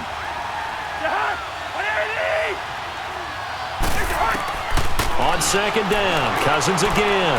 And the pressure too much that time as Cousins goes down.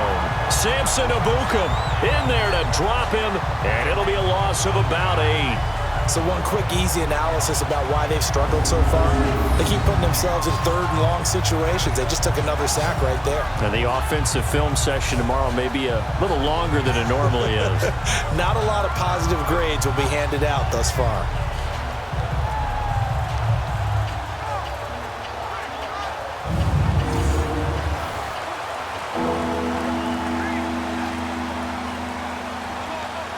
Cousins with work to do after the sack as he brings his guys up on a 3rd and long.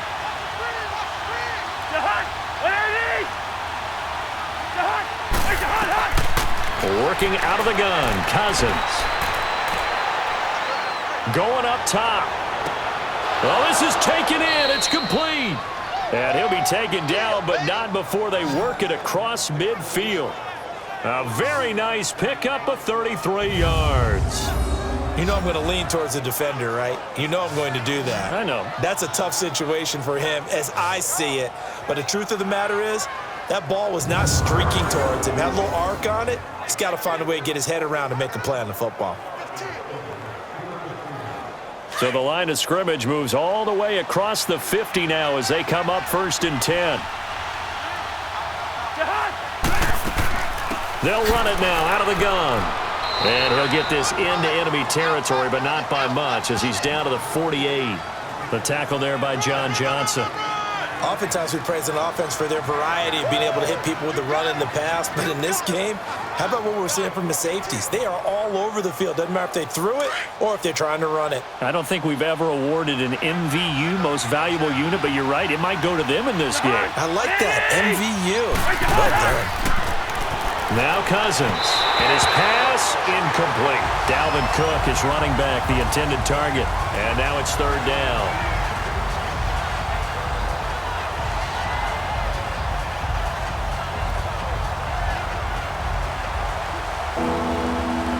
The Vikings on third down. They've hit on half of them, 5 for 10. This is 3rd and 9.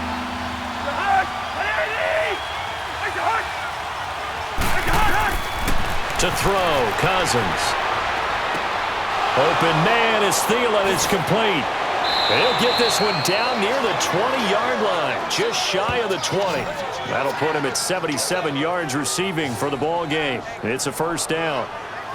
Okay, so now the question, how did he get that wide open? Well, we both know that he shouldn't, because from the time they handed out scouting reports before this game, he was circled, starred, everything. Find him, cover him. But sometimes you can scheme a guy open. You put the receivers in a bunch. Maybe you move some motion. Maybe you put them on the backside of a formation, and all of a sudden you've got a better matchup. Every now and then, the offensive guys, they figure a way to get him open, even with everyone keeping eyes on him. And that's certainly a guy they want to keep trying to scheme open. And, Charles, this infraction is going to be against the offense. False start. Sometimes you have to get up to the line of scrimmage, make sure your team is set before you begin your cadence. So that'll back them up 5. Still first down.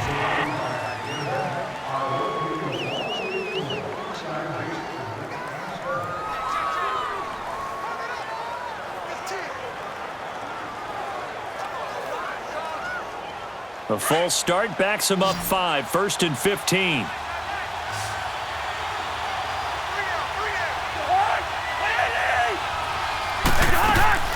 Now a play fake here on first down. And incomplete as he was knocked as he threw it. And it took the ball off course. Well, the pressure, the hits, the sacks have been coming at him all game long. I'm frankly surprised that they haven't found a solution yet to create more time for him to throw it, or maybe change what they do on offense. And that's one of the biggest differences in this game and why they're losing right now. So they'll come up after the incompletion for 2nd down. Again, it's Cousins to the sideline, and wow, what a catch there. He doesn't get a lot, but he was able to get the feet down complete. 4 yards on the completion, and it sets up a 3rd down.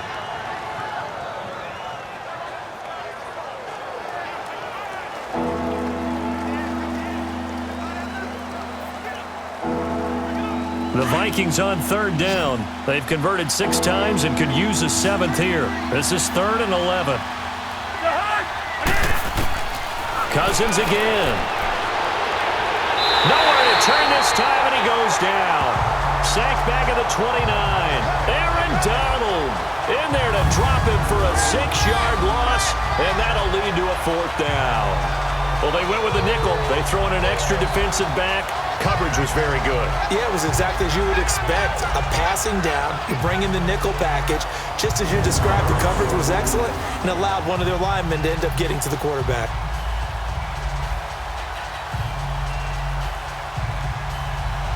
Dan Bailey now for the field goal try. From the left hash, this from 46.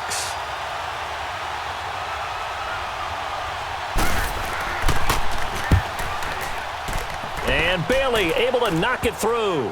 And that will cut the lead back down to 3 at 13-10. So a decent drive there to start the 3rd quarter. They only salvaged 3 out of it, but they inch a bit closer. Yeah, but still lots of time to go in this one. That's why you hear that clapping on the sidelines, right? Hey, got some points. As you said, inching their way back in. Time left to go out and get that victory.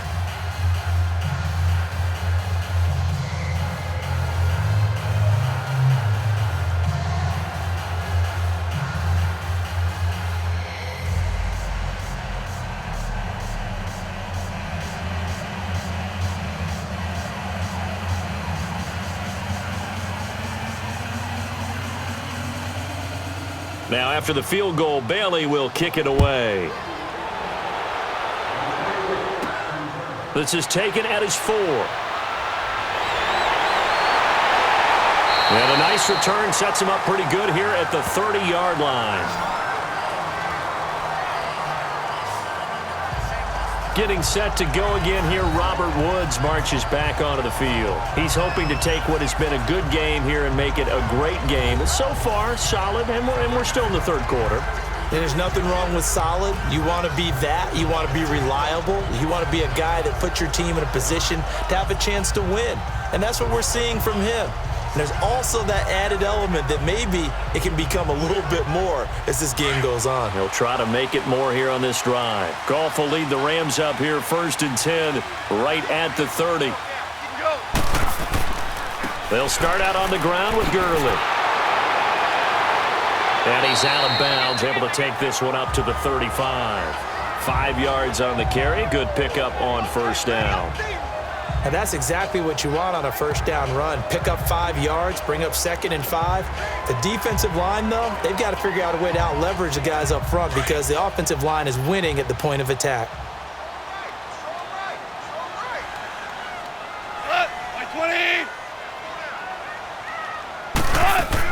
Here comes a 20th carry for Gurley. And he'll get this up to about the 38-yard line. The tackle goes there to Linval Joseph.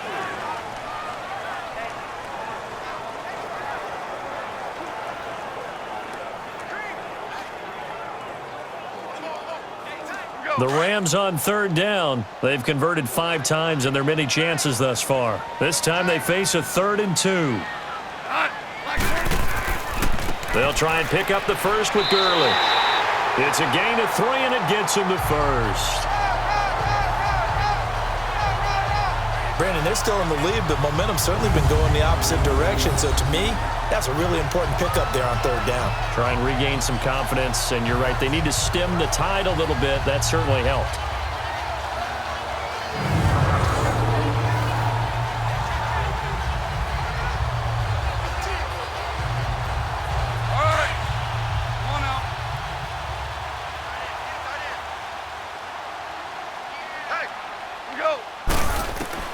Now a 1st down throw. Goff. Oh, he's got a man wide open, complete. And he'll be brought down. Oh, that's a face mask. Certainly looked like it. Indeed, here come the flags. Personal foul, face mask, defense.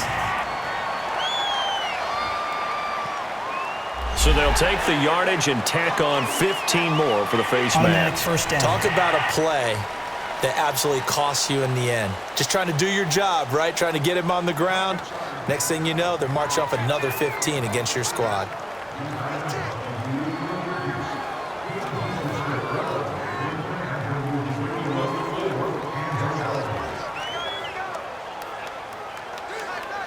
And now it's 1st and 10. A big mistake, especially when you factor in the personal foul yardage.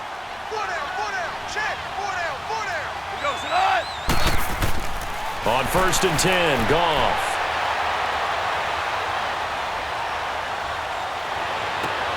And this is caught at the 8. And they've got it inside the 10 at the 8. 17 more yards on that one as they keep the drive rolling.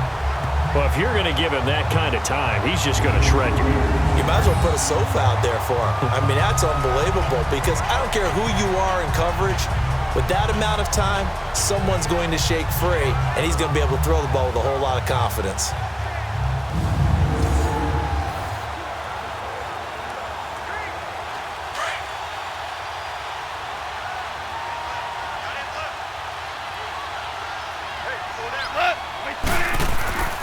They'll run. Anderson. Nifty move. Oh, and now he bowls him over. And he'll fight forward maybe to the line of scrimmage, but that's all. They'll say no gain on the play, and it'll be 2nd and goal. But at least he was able to break that initial contact, or it could have been a loss. Yeah, give credit to the defensive player, though. What did he do? Made him slow down, slow up his feet, and allowed the rest of the guys to get there to finish him off. Nothing on 1st down, so the ball remains at the 8-yard line, 2nd and goal. They'll give it to him up the middle. And he'll take this from the 9 down to about the 7.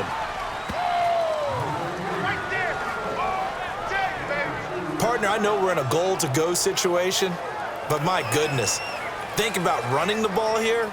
Not even a thought, is it? Defensively, they're in a prime spot. And I think the defensive guys are probably expressing themselves to them as well. I wouldn't run it here, guys. You might want to try throwing it.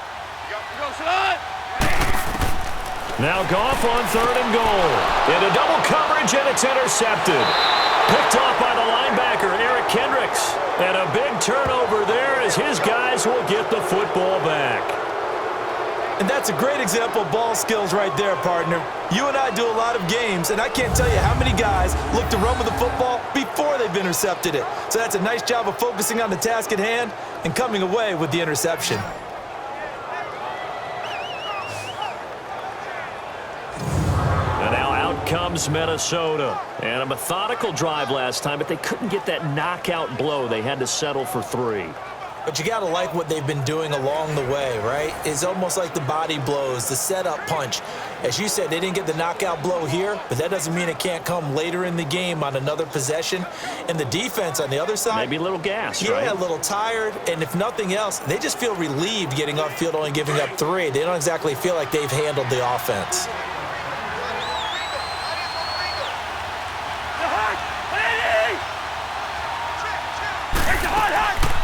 They start the drive with Cook. And nothing doing. He's immediately taken down at the line of scrimmage. The tackle there by LaMarcus Joyner.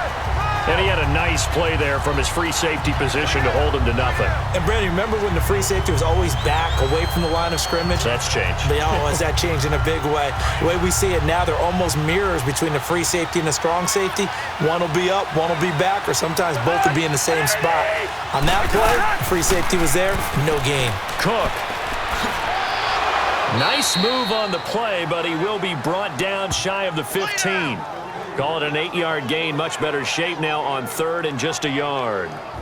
And after that type of a run, there's some talking going on down on the field, but it's not trash talking. The guy who just carried the ball, he's going back and telling his offensive line, great job, keep it up, and we'll break that one soon.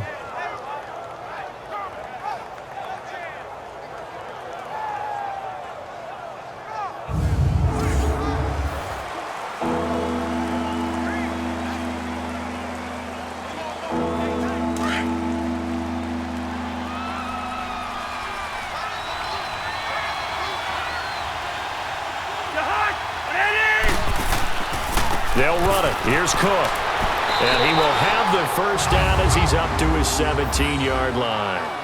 Only 3 there on the pickup, but that's enough to move the chains. That's a tremendous group effort there, because when you talk about offensive lines, the best ones, talk about guys that play in harmony, in sync, and getting things done, and they did that on that play. Yeah, especially on 3rd and 1. Got to be in sync, and they were.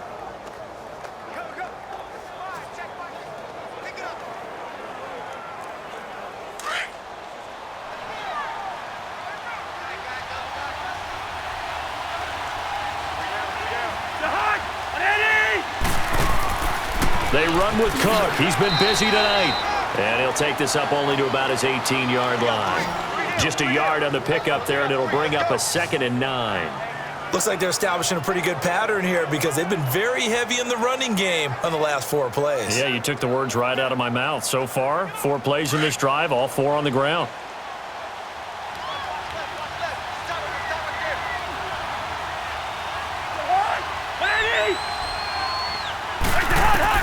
They'll try to throw now. Cousins flexing his muscle at the 30. The left side caught by Diggs. Give him 11 yards that time and a new set of downs.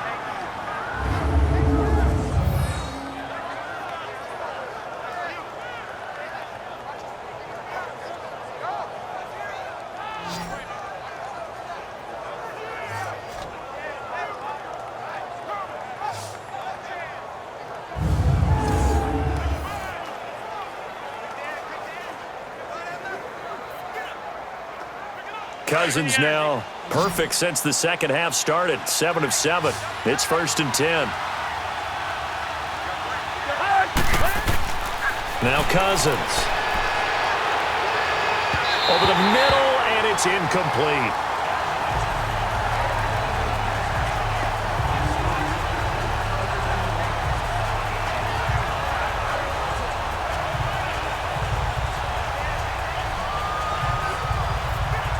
Here's 2nd and 10 now from the 29.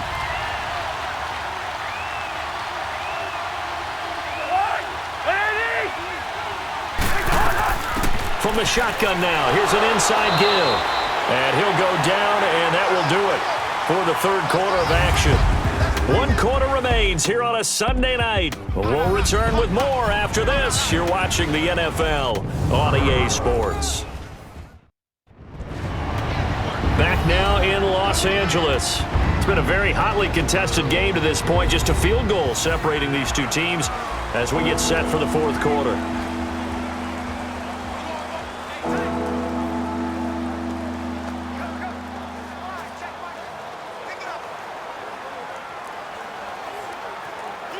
Here's play number 7 on the drive. This is 3rd and 7.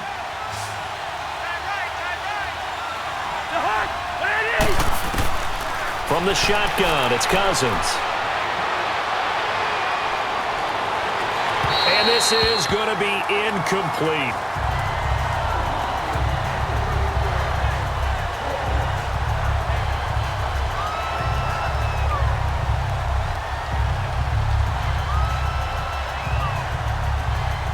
Here's Matt Weil now. He's been terrific so far. He gets this one away, and boy, it's another boomer. And that one hits a little too close to the goal line, and it continues into the end zone for a touchback. And now out on the field, here comes Los Angeles. And there are parts of their last drive they'd like to emulate. And, of course, they'd like to forget the ending, the interception. But they did put together, Charles, a nice sustained drive to get him down the field. Yeah, and unfortunately for them, the only thing that matters is part 2, right? Because once they threw the interception and finished off the drive, that does them no good to go back and say, well, you know, we had a good one going. Finish things off. That's the only way you can get it done. Goff will lead the Rams up here 1st and 10 at their own 20-yard line.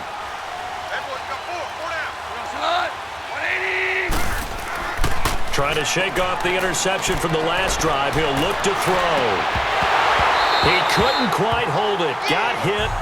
Ball pops out. Incomplete. We've seen good cover skills on display throughout this game, really from both teams. And there's another nice example there of them making it difficult to complete a pass. After the incompletion, they'll try once more from the 20-yard line on 2nd and 10.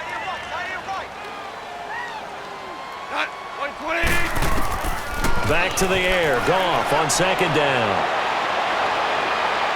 And incomplete on the deep ball. He was looking for Cooper Kupp there. And it'll bring up 3rd down.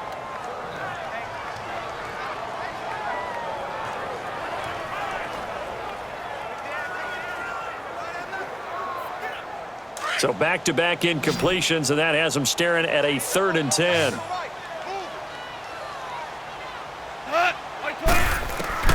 Out of the gun. Goff. It's incomplete. Took a shot, couldn't connect. I don't know. He had to be pretty quick with his fingers to start and stop after the ball hit the ground. I'm giving him some credit. Well, I'm thinking about the mental focus, you know? Yeah. The mental focus. Yeah, that's true. Got to stay with it. That's true. Here's Johnny Hacker now, as he'll come on for his 5th kick of the night. And he deserves a bronze leg as he gets this one away. Sherrills to return it. Officially, that'll go as a 52-yard punt. Not too shabby. And the offense will take over with a new set of downs. And the Vikings now heading onto the field. These guys had to punt their last possession, and that's become too familiar of a refrain. Too many of these drives just wound up going nowhere. But you know how in baseball, when the pitcher gets a base hit and he's on base, they bring his jacket out to him to keep him warm? A lot of times the punter goes to the sideline, puts on sweatpants or a wrap over his leg to keep it warm. He might need a massage from the trainer right now from all the work he's getting. Cousins and the Vikings with a 1st and 10 at the 33-yard line. Cousins on 1st down. And his throw here is incomplete.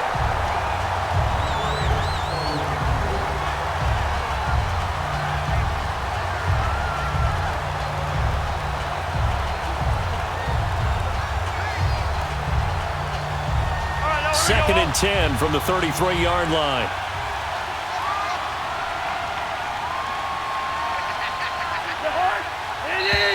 Now we've got movement up front, and I think this is going to be on Minnesota. False start, offense.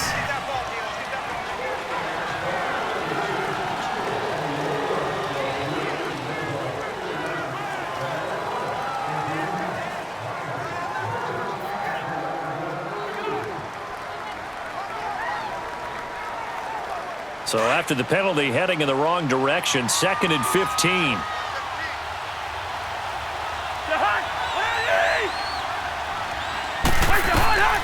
Cousins to throw it.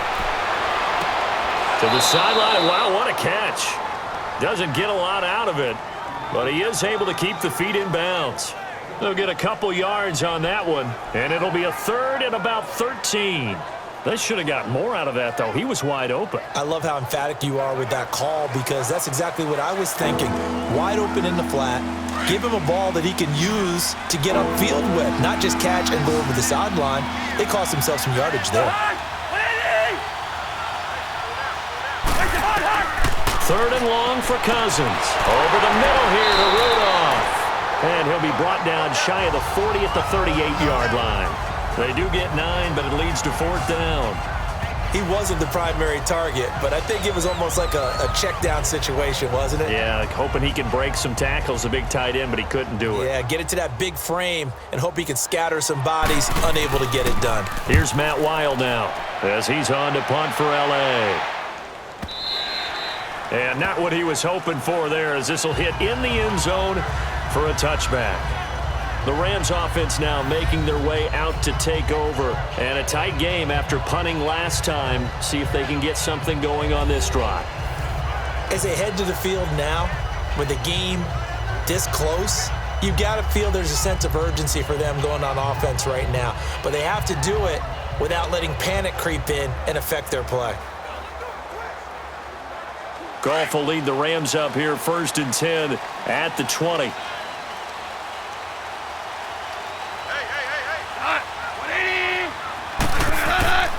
A play fake to Gurley. Now Goff.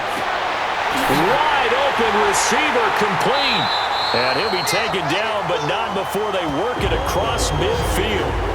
A very nice pickup of 33 yards. They hit that crossing route really well. Excellent timing, puts it right on him, and he keeps running. Yeah, turned it upfield for good yardage.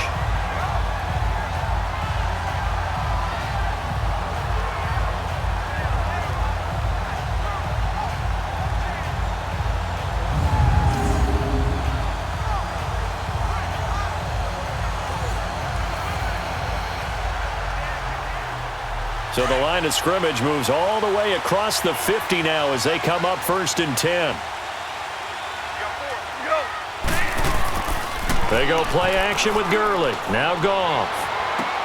He goes full extension, and he's got it. That one good for 16, and the drive will continue. Not only have they completed a couple on this drive, but they peeled off some pretty good chunks of yardage, too. Absolutely. Great start. 2 nice plays in the pass game. Now can they continue to feed off that?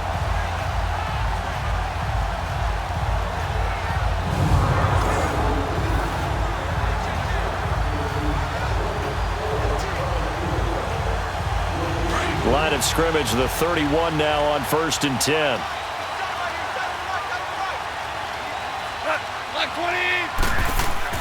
On 1st down, it's Gurley. And an alley to run. And inside the 20 before he's brought down. Another nice gain, 13 yards that time, and another 1st down.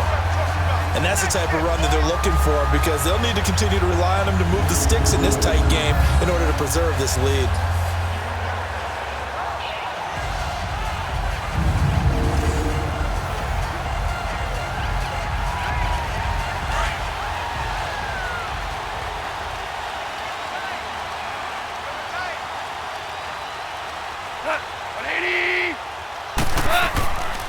Gurley again here on 1st down.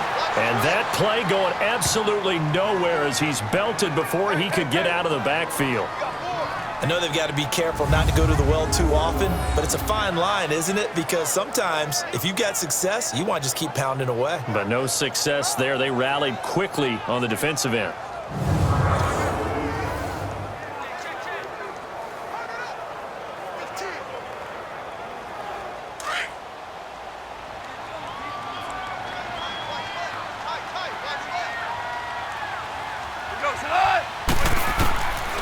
On second down, here's Goff. And this is caught at the 8. And they work this near the 5. He'll be stopped at the 6. First down, L.A. Goff finding Higbee. Well, he does have one touchdown in the game already, and while this one won't go for 6, it's enough to get him first and goal. But you and I both know he's going to be a little upset he didn't cross the goal line for a second time in this one. Might want the ball here on the next play. So first and goal, 6 points here would go a long way toward wrapping this one up. A shotgun snap for Goff. And he just throws this one away. Smart decision here this close to the end zone, and it brings up second down.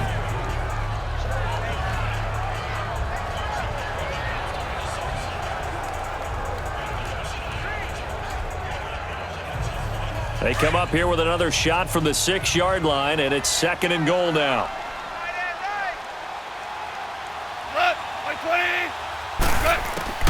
Here's Goff. And he just chucked that one out of bounds, out of everyone's reach. Maybe a wise call not to take a sack in this part of the field. It brings up third down. All right, Captain. It's batten down the hatches time defensively. Dodged 2 pass attempts to the end zone. Now what do you think they're going to try and dial up on third and goal? Well, knowing them and knowing what we just seen, I think they're throwing it again, don't you? I think you have to. I think in this situation, you've kind of run out of your running plays. Fire another one into the end zone. Goff throwing again.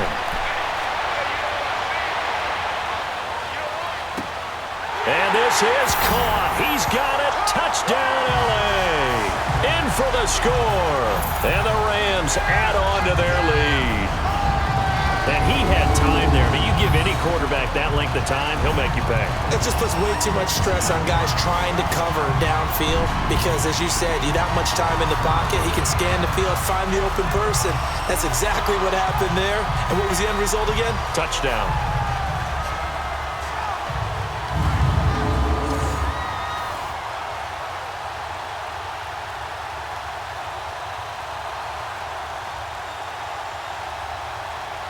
Now Zerline on to add the extra point.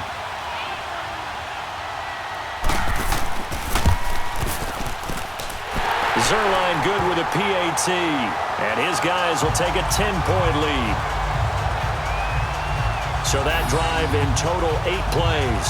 And it winds up with a touchdown for Los Angeles.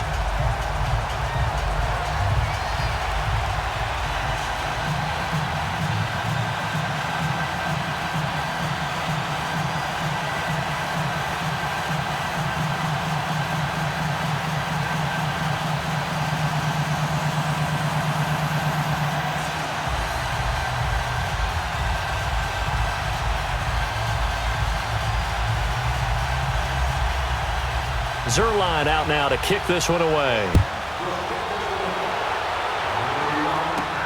On the return, here comes Amir Abdullah. And he's up across the 25 and down at the 28-yard line. And out now come the Vikings. And with this deficit, you can't have too many more drives like the last drive where you had to punt it away. You know what I would tell my offense right here? The punter doesn't exist, guys. He doesn't even exist. He's not a team anymore. I just cut him, all right? So you've got to go out and create some offense for us here and give us some points. No way does that guy get on the field on this drive. Poor punter. Yeah, it wasn't his fault. But, hey, listen, there's got to be casualties at times. We're trying to win a game. Cousins and the Vikings with a 1st and 10 at their own 28-yard line.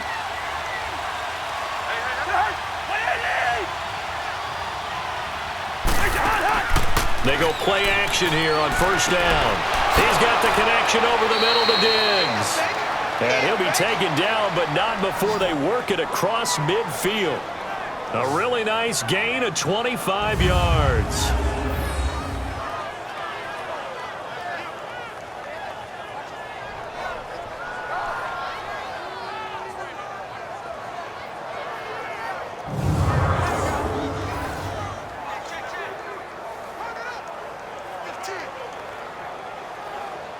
So from Rams territory now, it's 1st and 10 at the 46.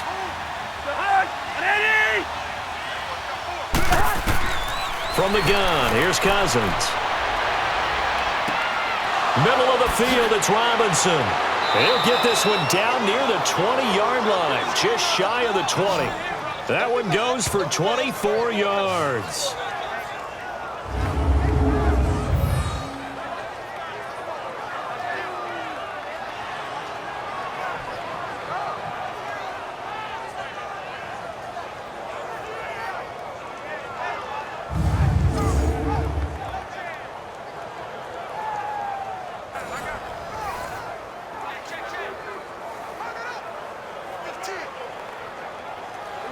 Back-to-back good plays have them on the move on first down.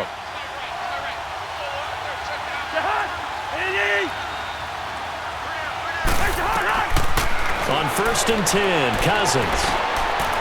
It's caught on the right side by Robinson. And down inside the 15, shy of the 10.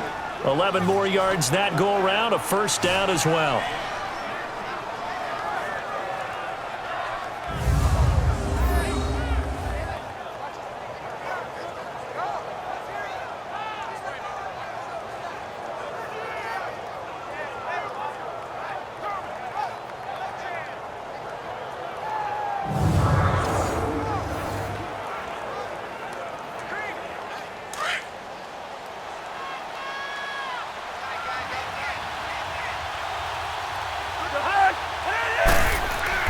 First down, here's Cousins. That is caught at the 7-yard line.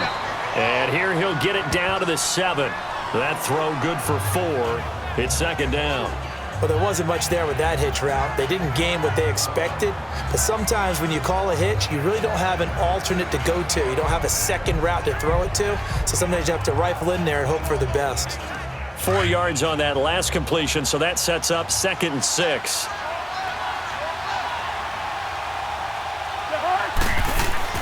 To the air again, it's Cousins. And it'll be intercepted. Picked off by the Pro Bowler, Marcus Peters. Partner, we always talk about possessions being at a premium in these games, and now in this situation, throwing an interception here when you have to claw your way back in, that one's going to hurt, and in a big way.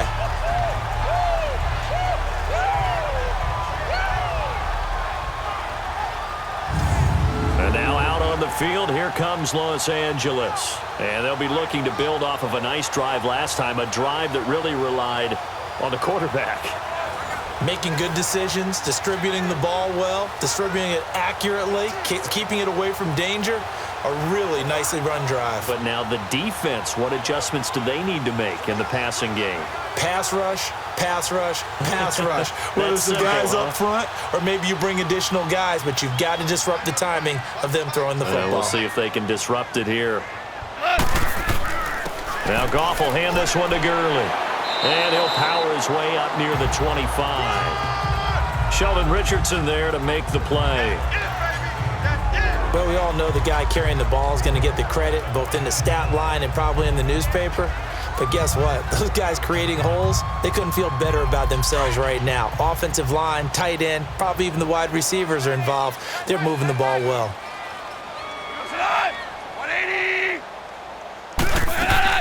Again, they run with Gurley. And he'll get it up to the 33-yard line. It's a 9-yard gain, and it keeps the drive moving. That's a good, nice, crisp run for a first down. I wonder if the defense might have been loosened up a little bit, maybe anticipating a pass instead of the run that they got.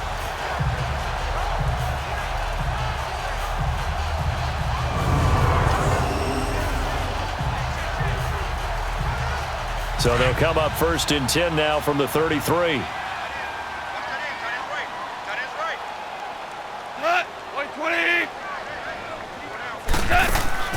Now a play fake here on first down.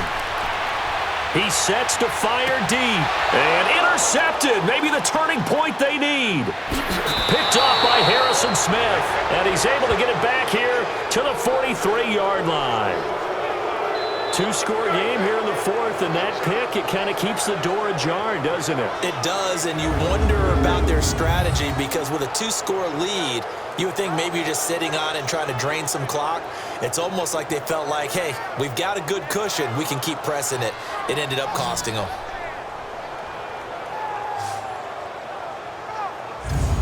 Now the Vikings offense gets set to take over here. And they had a nice little drive going last time. Threw the interception in the red zone. Costly. Bad enough to throw it anywhere, but that drives coaches insane when they're thinking about, hey, we've got a shot at points already. We're already in a spot where you're thinking you've got 3 on the board for sure, and to come away with nothing, that's a really tough one for them to swallow. Yeah, will they make up for it? Cousins and the Vikings with a 1st and 10 at their own 43.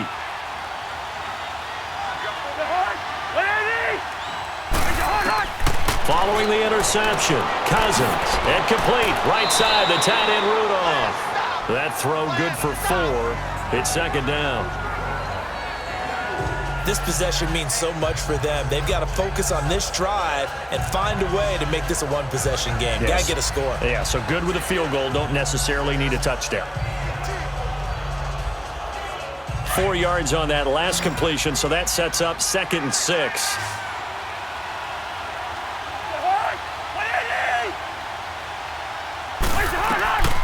Working out of the gun, Cousins. He'll find Thielen working the middle. And he'll get it into enemy territory just across midfield at the 49. 4 yards on the completion, and it sets up a 3rd down.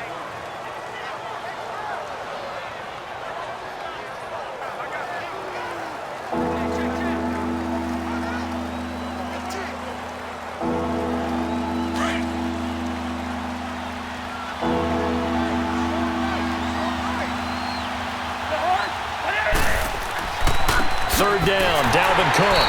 And he's going to be taken down right at the line. No gain on the play there, and it'll bring up 4th down. Defense doing their job, really nowhere to run the football. Yeah, it's almost textbook, wasn't it? Every place he tried to find an open spot, there just wasn't one. Congrats to the defense, no gain. Call fitting your gaps, right? I love it. You're exactly right.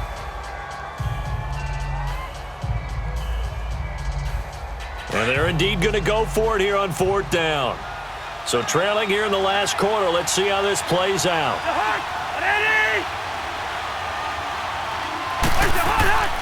They'll try and run with Murray. And, boy, this is going to be close.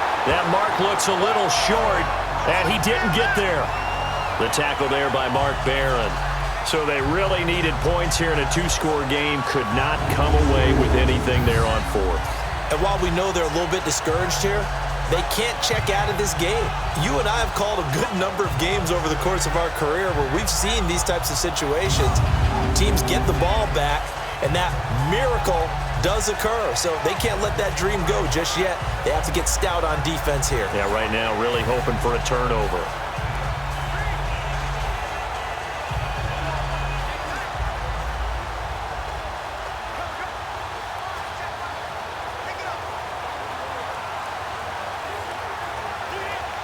The 4th down run successful. Now they look to pay it off on 1st down. 180. After the interception, here's Goff. And his throw's going to be incomplete. The positioning here is key. As a defensive back, you're taught 99% of the time, make a play on the football. But in this case, making a play on the man was all the difference. That's what forced the incompletion.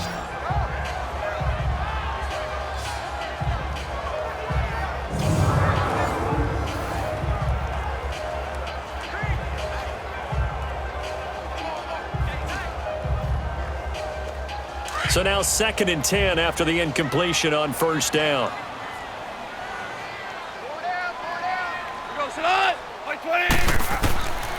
From the gun, here's Goff. They got a man over the middle. It's Woods. And he's going to get this all the way down inside the 35. A good pickup there of 20 yards.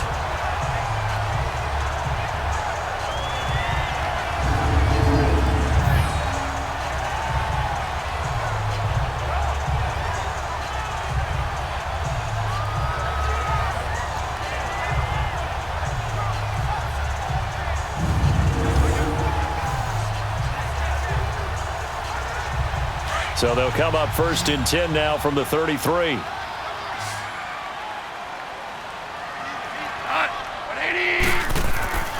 They'll fake the handoff. Now Goff. Oh, he's got a man wide open, complete. And he's brought down, but not before he reaches the 8-yard line. A really nice gain of 25 yards. These guys are running offense like you drive. The pedal is down, stomped down. How about that? Back-to-back completions. They are rolling. So much for being conservative and running that football.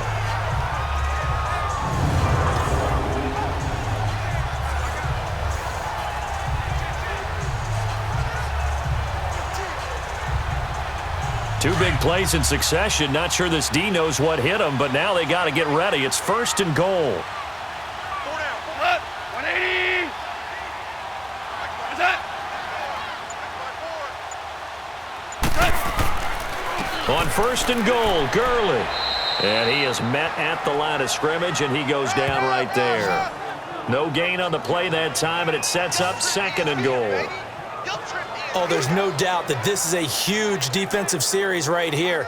They've got to hold them to a field goal attempt or less.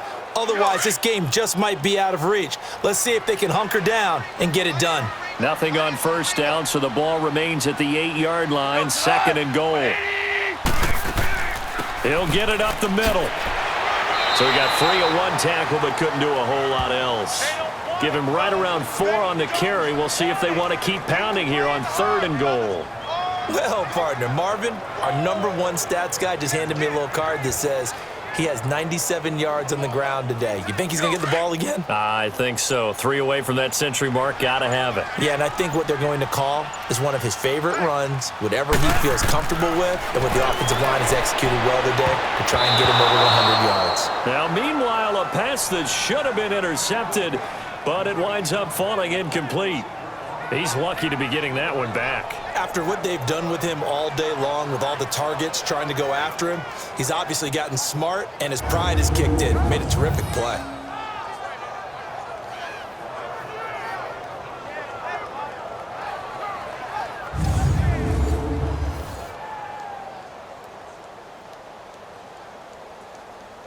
So on 4th down, out trots the kicker in a big spot here. From the right hash here, should be an easy one.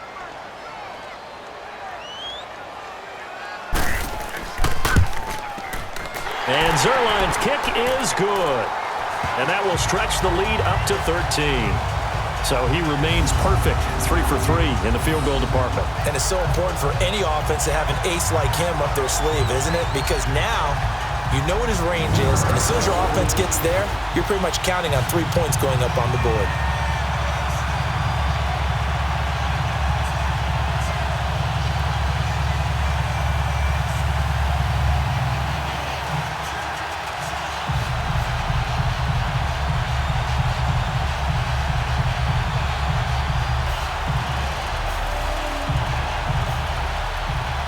After the made field goal, Zuerlein back out there now to send this one away.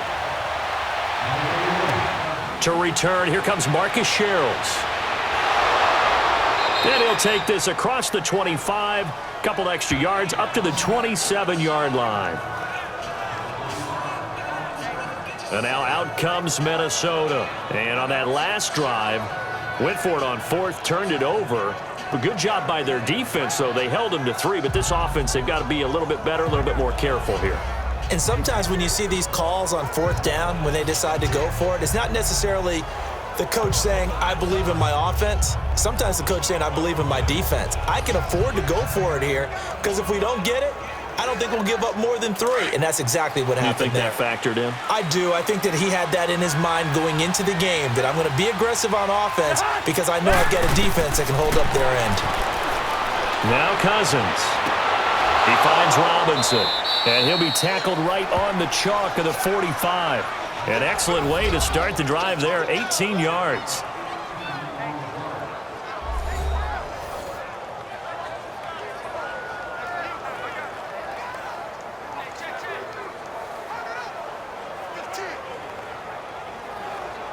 The big play to start him out has him at the 45 already. Time for a break. We'll come back and see this one out after this.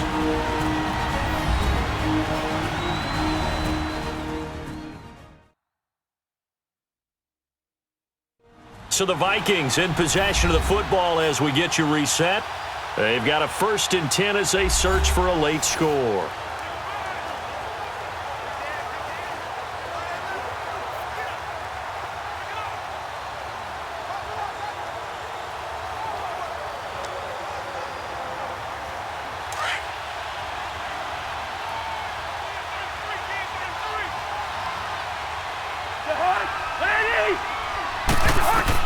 A 1st down throw for Cousins. Wide open receiver complete. And he is tackled inside the 40, not quite to the 35. 19 yards that time for number 19. Cousins now to throw on 1st down. Looking left sideline, incomplete. We have not seen a whole lot of wide-open receivers. Everything seemingly has been contested. And that's another nice job there to force an incompletion.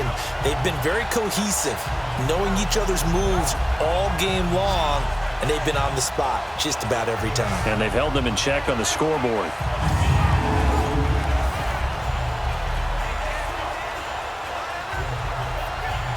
They'll try again from the 36 on 2nd and 10.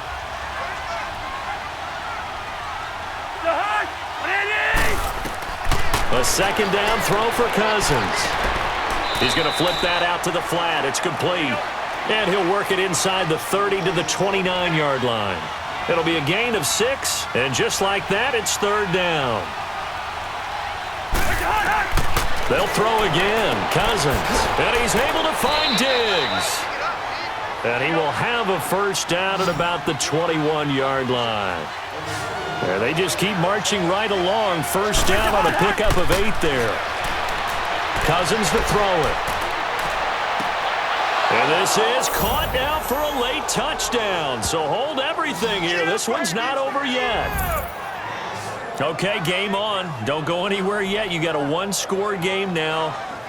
Probably going to rely on the onside kick coming up. Yeah, they have to. It's not a high percentage play, but it's better than not having a chance at all. And that's when you put your leapers and your flyers on one side, get that high hop, and hope that one of the guys can come up with it. And on the other side, get that hands team ready. No doubt about it. Now Bailey to tack on the extra point.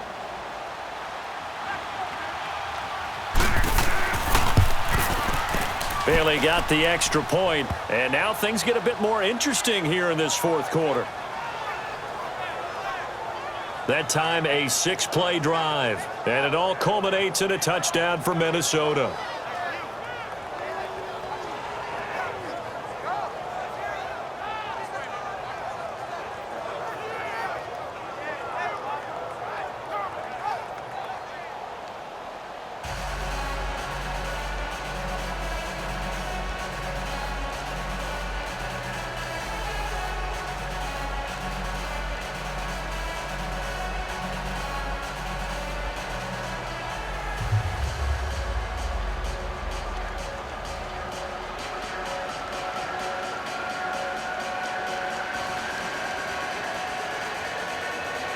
So a minute and change to go, and this is going to be an onside kick.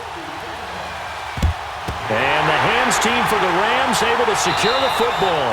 A tough one there. They certainly wanted that when they needed it, but they didn't absolutely have to get it. They still do have 3 timeouts. You're exactly right. They had to attempt it.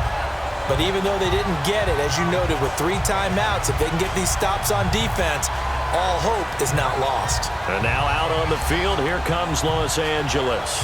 And last time they got 3 points, but it was a chip shot field goal. And when you go to the sideline after a chip shot field goal, maybe the offense not too happy. It's a balancing act, isn't it? Because you're exactly right. They're none too pleased that they didn't punch it in for 6 points. But they also have to remember they did put points on the board. 3 points is 3 points. And in this league, you take points when you can get them. Not easily done.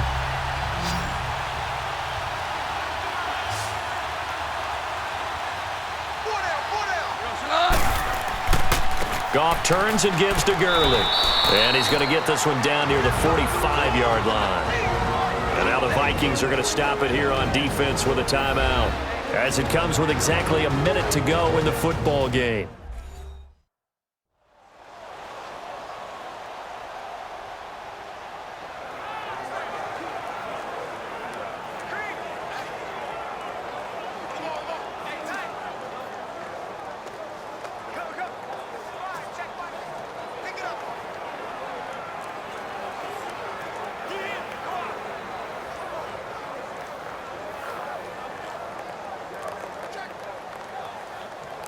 So 2nd and 9, and you'd have to figure just about all 11 probably crashing the line here.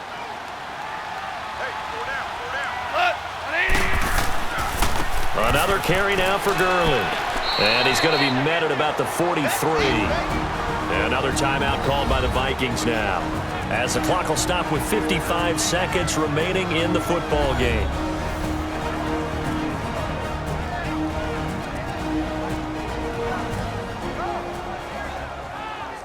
So the defense had a chance to catch their breath, and now they're back out and ready.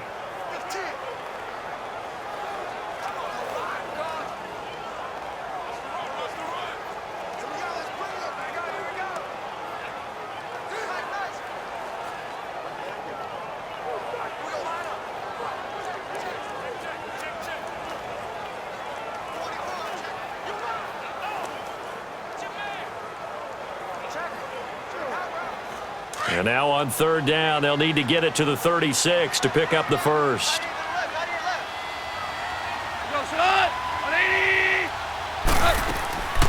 Now a draw as Goff gives to Gurley.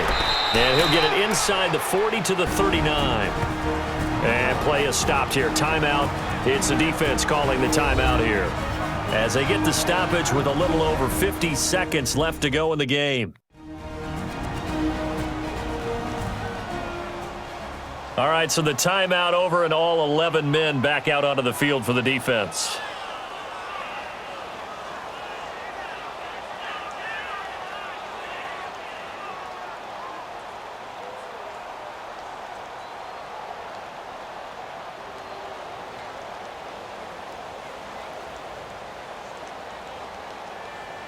Here's Johnny Hacker now, as he'll come on to kick for a 6th time tonight. Averaging over 50 yards a punt so far as this one's away.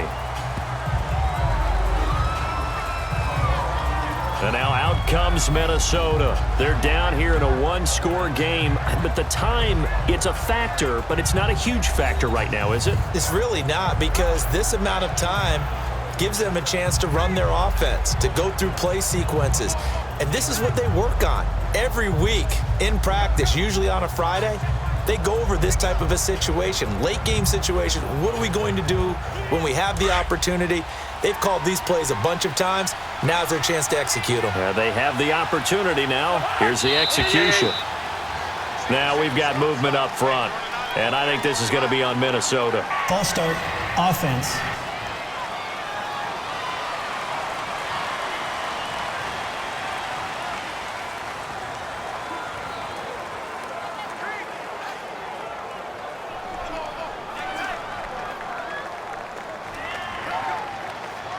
The false start backs him up 5, 1st and 15.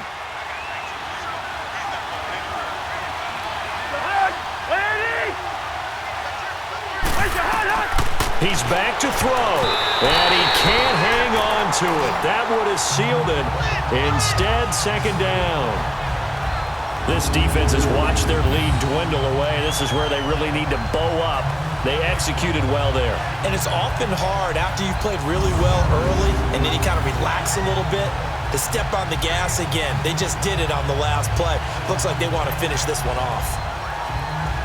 So they'll come up after the incompletion for 2nd down.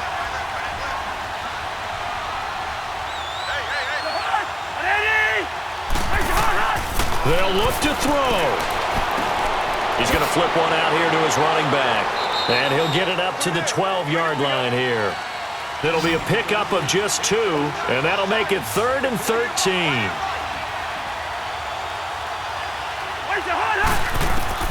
Back to throw. Now a desperation throw deep downfield. And a shot taken on 3rd down, unsuccessful. 4th down now.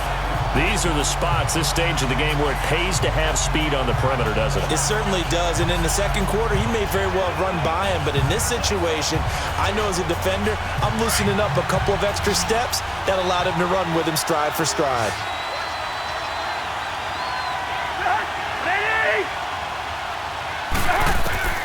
He'll look to throw. He's got it complete to Diggs, right side. And they'll get it all the way up about 5 yards shy of midfield. They keep the game alive, at least for the moment, as it's a first down. And they are able to spike it, cutting it close, but 2 seconds left on the clock. And it's incomplete. Now there is 1 second remaining, so they'll have time here for one more play.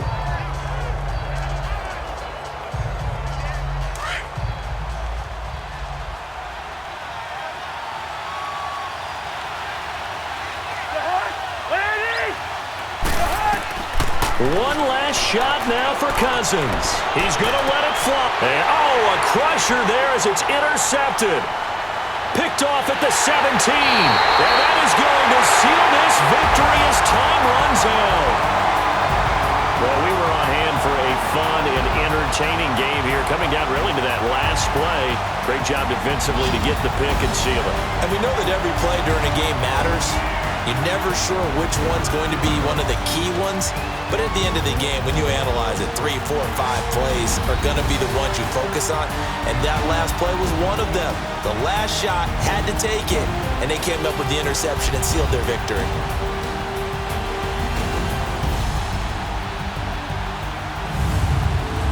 So that'll do it for us. For my partner, Charles Davis, and all the hard-working men and women on our crew, I'm Brandon Gaudin. You've been watching the NFL right here on EA Sports.